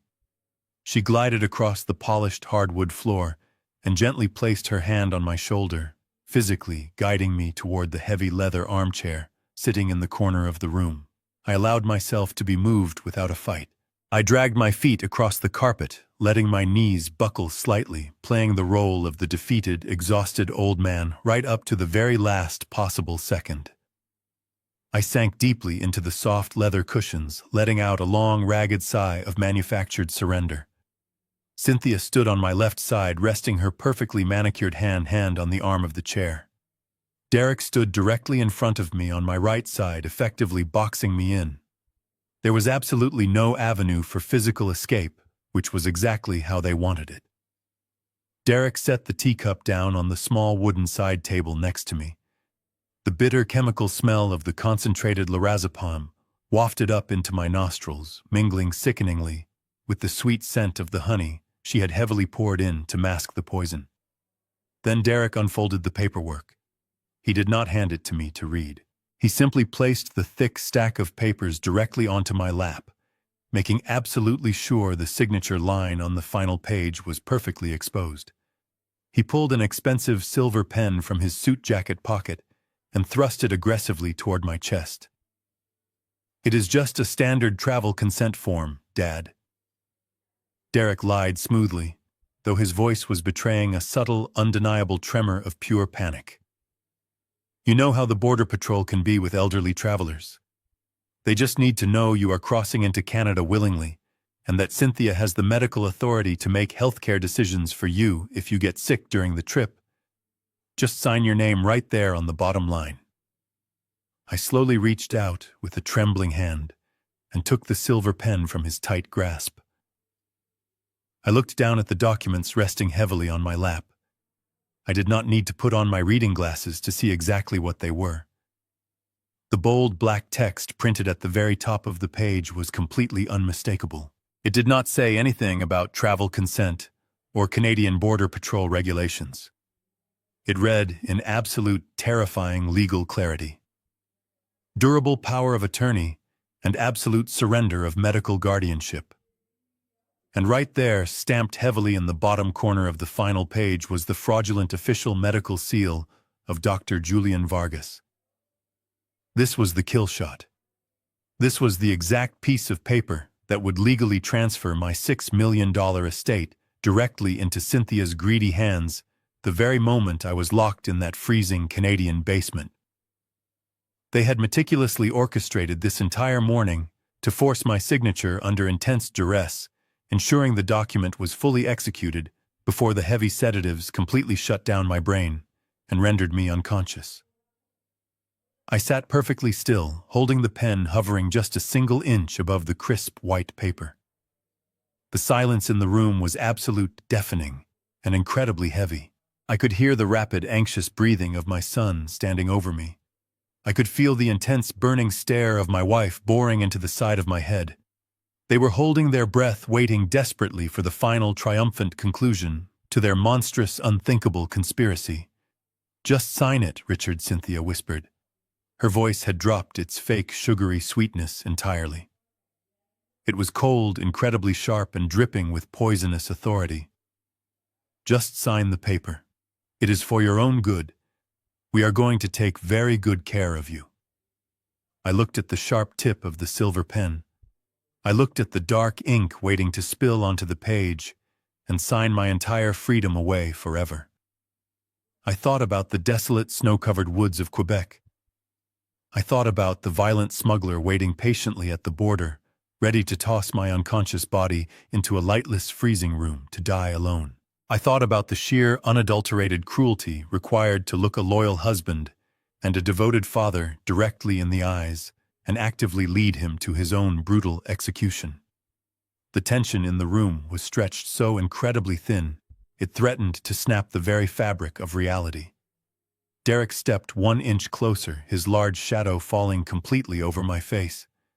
He subtly shifted his weight, his tense posture silently threatening physical violence if I refused to cooperate with their demands.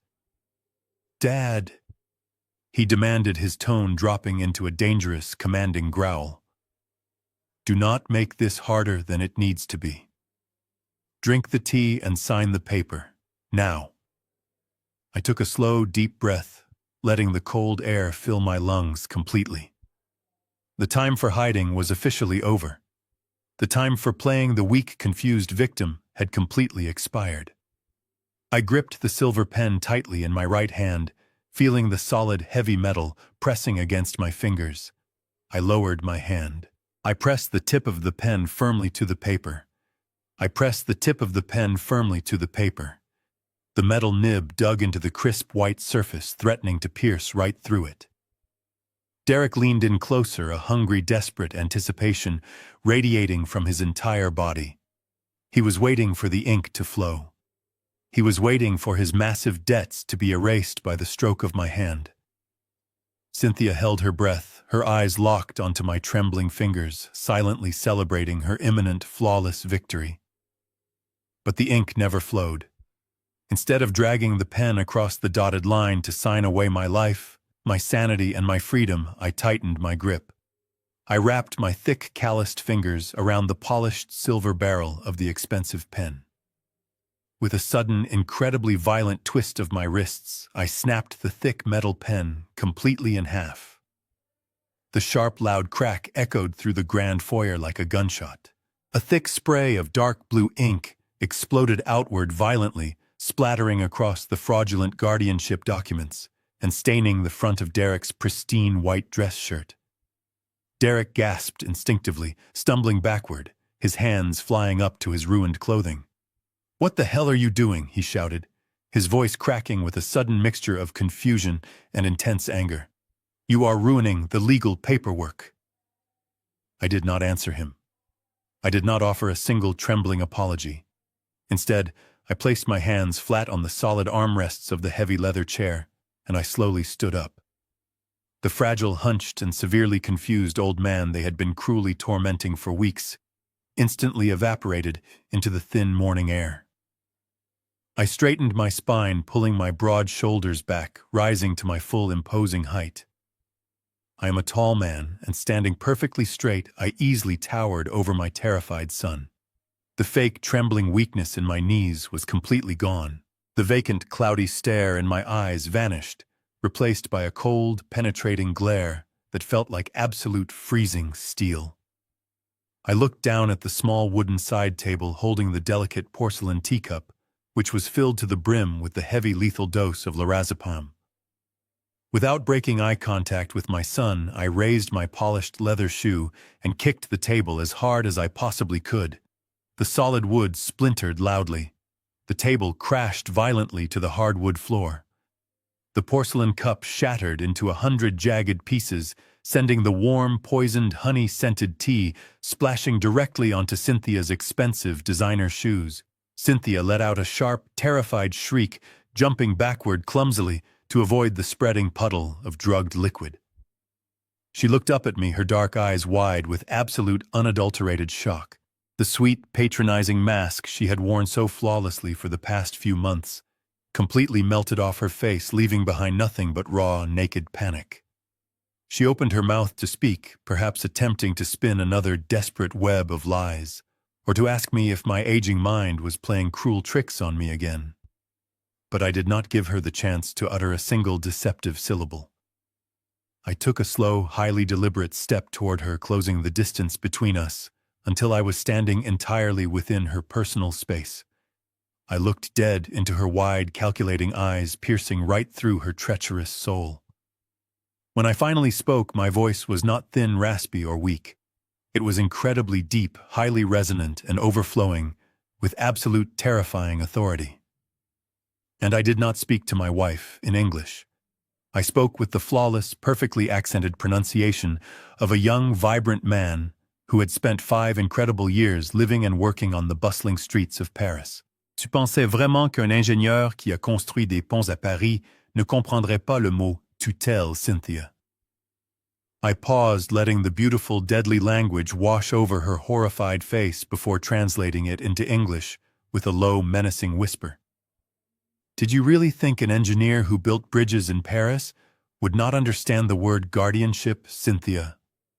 The words hung heavily in the charged air of the grand foyer, lethal, and completely undeniable.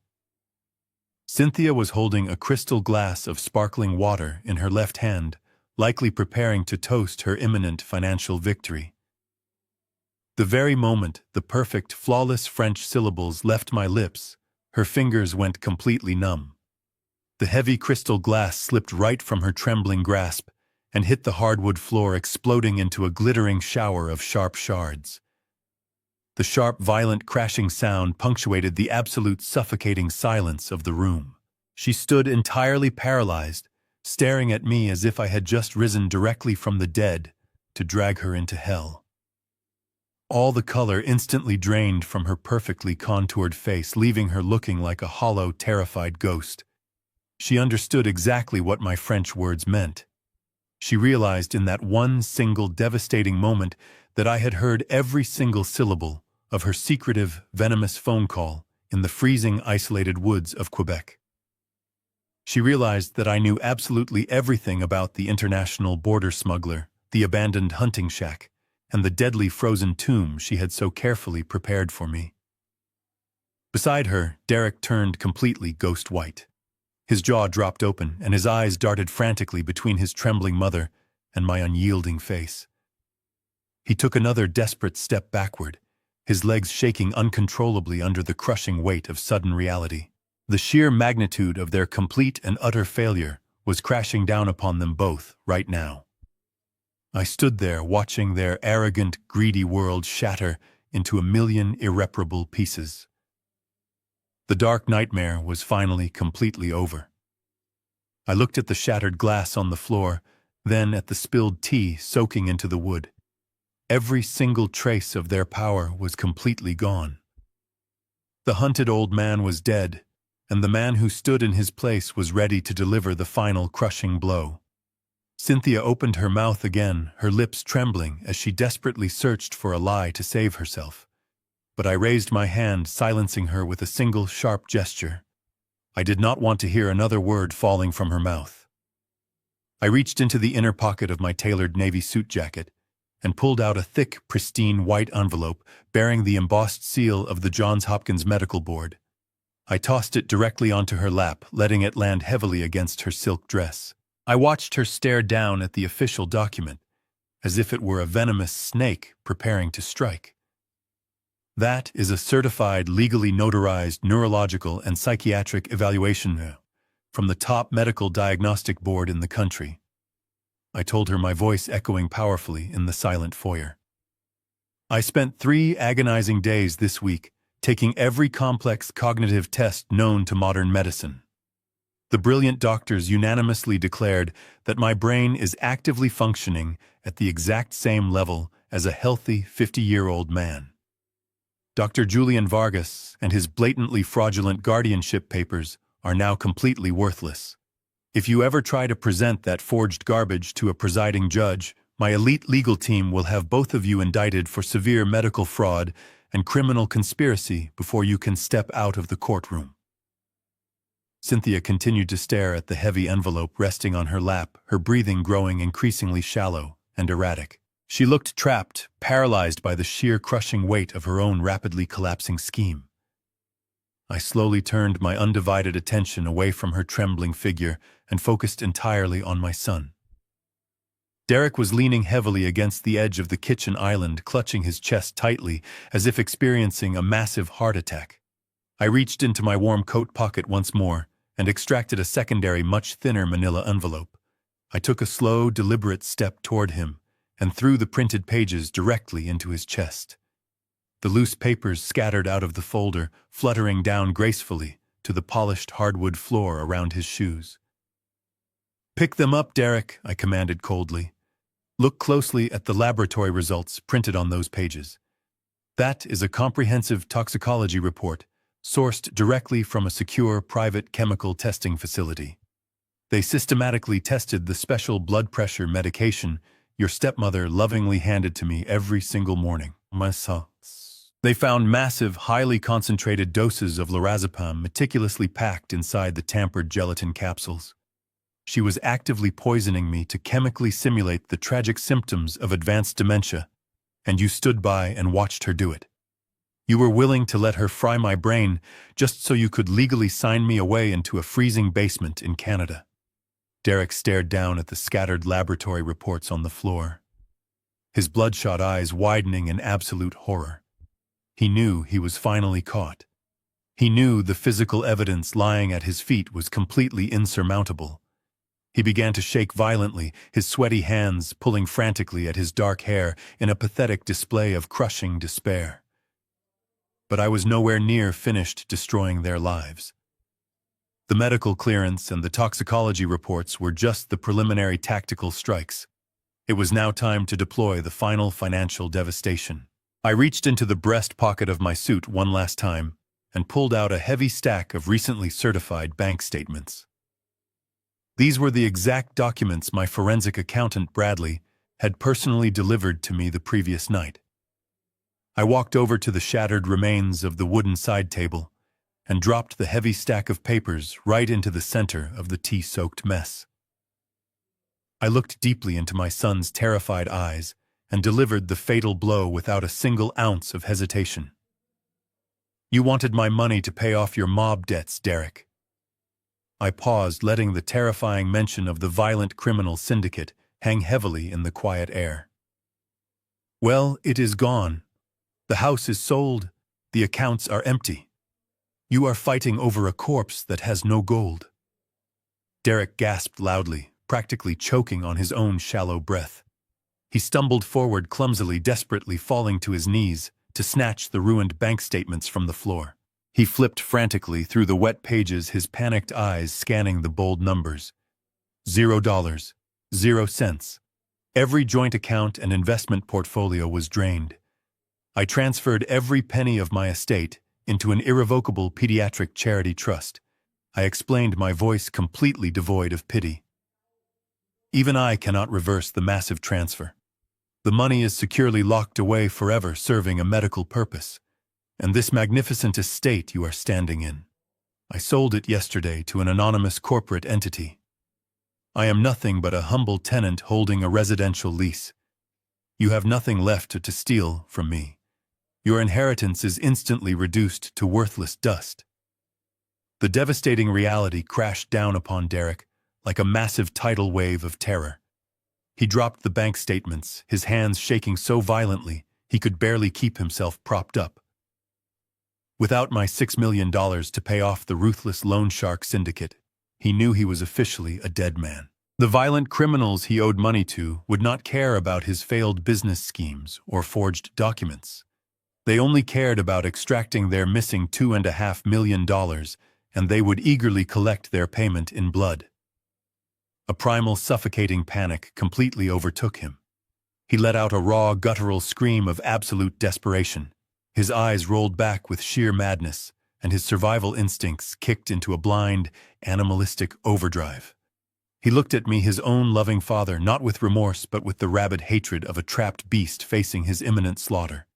He scrambled to his feet, his muscles tensing with explosive energy. With a terrifying roar, Derek lunged violently across the room directly at my throat. Derek flew across the space between us, his fingers curled into claws, aiming directly for my throat. The sheer primal fury in his bloodshot eyes was the terrifying culmination of his absolute failure. He was fully prepared to kill me right there on the hardwood floor to salvage his ruined existence. But he never managed to lay a single finger on my suit. Less than a second before his heavy body could crash into mine, the massive oak front doors burst open with a deafening crash. The heavy wood slammed violently against the interior walls. Bradley stepped over the threshold with his usual chilling composure. Immediately behind him, moving with rapid tactical precision, were 4 heavily armed state police officers and 2 federal agents wearing dark windbreakers. The sudden invasion instantly shattered the suffocating tension. "Police, stay exactly where you are," the lead officer bellowed, carrying undeniable authority. Derek was caught mid-stride. The sudden command short-circuited his violent momentum. Before he could attempt to pivot, 2 armored officers tackled him directly to the ground. The physical impact was brutal. Derek hit the polished hardwood floor with a sickening thud, the breath knocked completely out of his lungs. An officer drove a heavy knee sharply into his lower back, pinning him securely against the wooden planks, while swiftly twisting his arms behind him. The metallic click of heavy steel handcuffs, ratcheting tightly around his wrists, echoed through the foyer, a sound of inescapable finality. I stood perfectly still, looking down at my only son, as he squirmed helplessly under the crushing weight of the officers. His cheek was pressed hard against the floor, right next to the puddle of spilled poisoned tea and ruined bank statements. "Did you really think I would leave anything to chance, Derek?" I asked, my voice cutting clearly through the chaotic noise. "I knew the moment you realized the money was gone, you would resort to violence. You are predictable." Bradley walked slowly across the foyer, stepping over the shattered crystal glass, and stood respectfully by my side, holding a thick legal dossier. I looked over to Cynthia, who was backed into the corner of the kitchen archway, trembling violently. "I did not just hire a forensic accountant to track your hidden debts," I explained, making sure every word landed with devastating precision. "I also hired him to clone your digital devices. Thursday night, I downloaded every encrypted text message from your secret tablet. I read your entire conversation with the border smuggler. I know about the abandoned hunting shack in the freezing woods of Quebec. I know about the massive dose of lorazepam you planned for today." Cynthia gasped, her hands flying up to cover her mouth in sheer terror. "I did not hand those cloned messages over to a simple local judge." I continued, pointing a steady finger directly at her pale face. "I handed them directly to the Federal Bureau of Investigation. You are not being arrested for simple elder abuse or financial fraud. The federal agents standing in my house right now are charging both of you with criminal conspiracy to commit murder across international lines. You planned to kidnap an American citizen, smuggle him across the border, and leave him to freeze to death. That is a federal crime carrying an exceptionally lengthy prison sentence." The crushing weight of the federal charges finally broke Cynthia's fragile reality. Her sophisticated facade completely shattered. She looked at the federal agents advancing toward her and immediately resorted to the only weapon she had left. She began to scream. It was a piercing shriek of manufactured agony. She threw her hands up, tears streaming down her perfectly contoured face. "You cannot listen to him," she wailed, her voice cracking with desperate emotion. "He is completely insane. He is a sick, delusional old man suffering from severe dementia. He is having a violent hallucination right now. He broke his own teacup and started screaming at us. Please, you have to help me. He is completely out of his mind." She looked pleadingly at the lead federal agent, expecting her performance as the terrified, abused wife to halt the arrest. She expected the authorities to comfort her and call an ambulance. The federal agent did not even blink. His expression remained entirely carved from stone. He possessed the certified medical dossier, the private toxicology report, and the complete transcript of her international smuggling conspiracy. Her pathetic lies were useless against a mountain of verified, irrefutable evidence. "Ma'am, turn around and place your hands firmly behind your back," the agent commanded, completely devoid of sympathy. Cynthia froze, her fake tears suddenly stopping, as she realized her performance was failing miserably.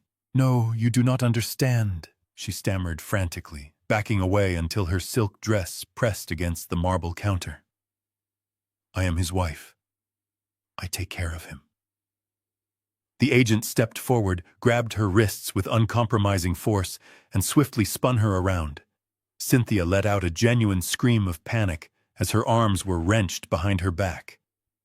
The second pair of cold steel handcuffs clicked aggressively into place, locking her securely.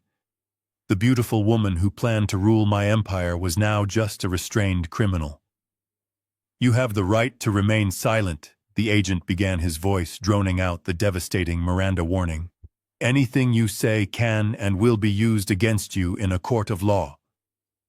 I stood tall and watched the absolute destruction of my betrayers. The foyer of the estate I had built with my own hands was now the staging ground for their complete demise. Derek was sobbing uncontrollably on the floor, his face soaked in poisoned tea and pathetic tears. Cynthia was thrashing wildly against the firm grip of the federal agents. her designer dress wrinkling her perfectly styled hair, falling into a chaotic mess around her terrified face. The law had arrived, stripping away their power and replacing it with the reality of a prison cell.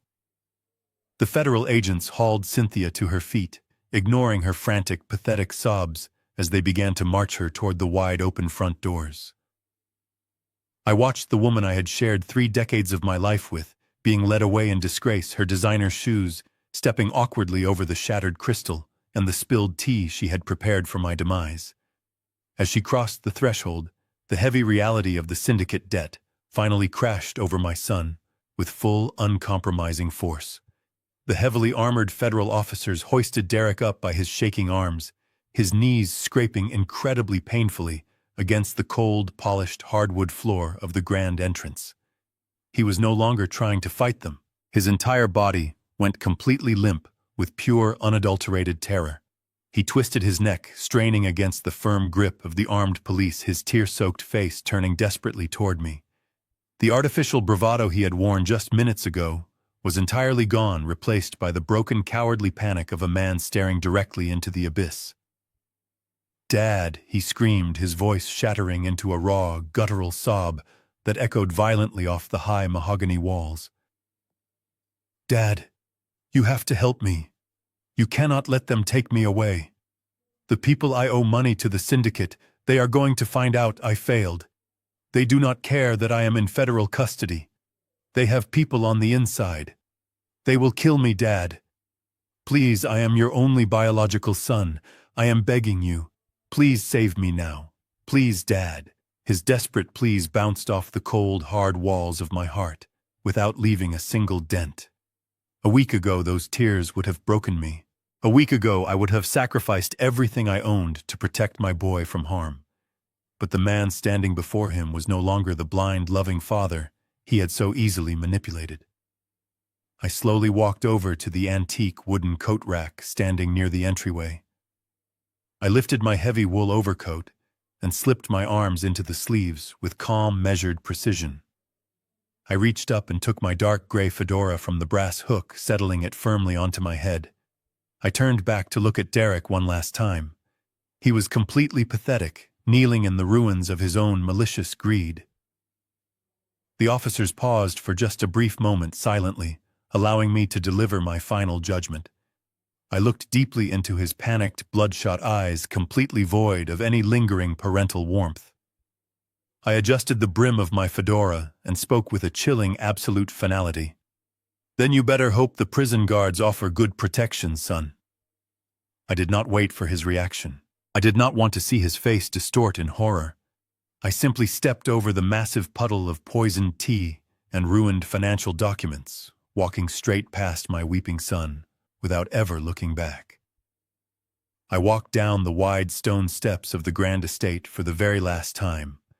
The crisp morning air felt incredibly sharp and completely purifying against my skin. The circular driveway was filled with flashing red and blue police lights, illuminating the massive house I had built with my own 2 hands. I watched impassively as they forced Cynthia and Derek into the back of separate armored federal vehicles. The heavy metal doors slammed shut, officially closing the darkest, most agonizing chapter of my entire life. I walked past the chaotic scene, nodding respectfully to Bradley, who stood quietly near the gate, ensuring every single legal detail was executed to perfection. I made my way to the detached garage and unlocked the heavy wooden doors. Resting inside was my prized possession, a beautifully restored vintage classic car I had spent years meticulously rebuilding.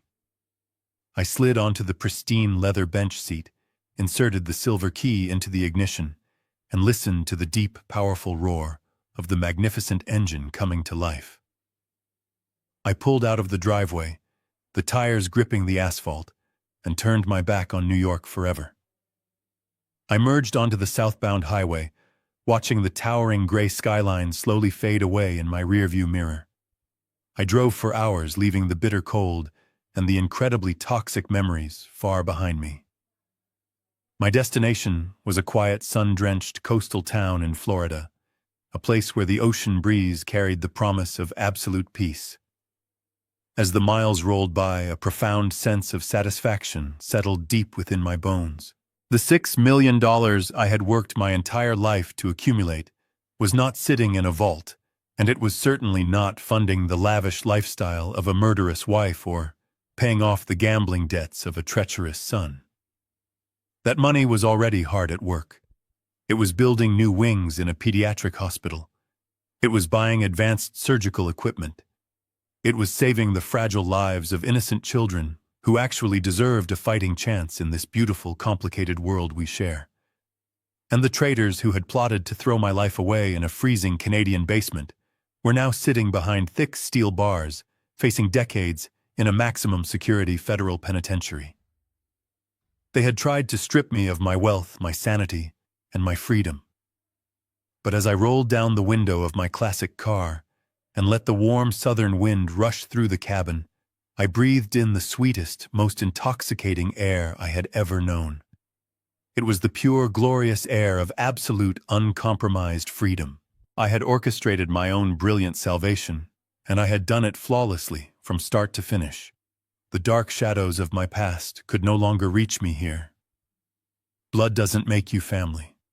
Loyalty does. I lost a wife and a son, but I kept my life and my dignity.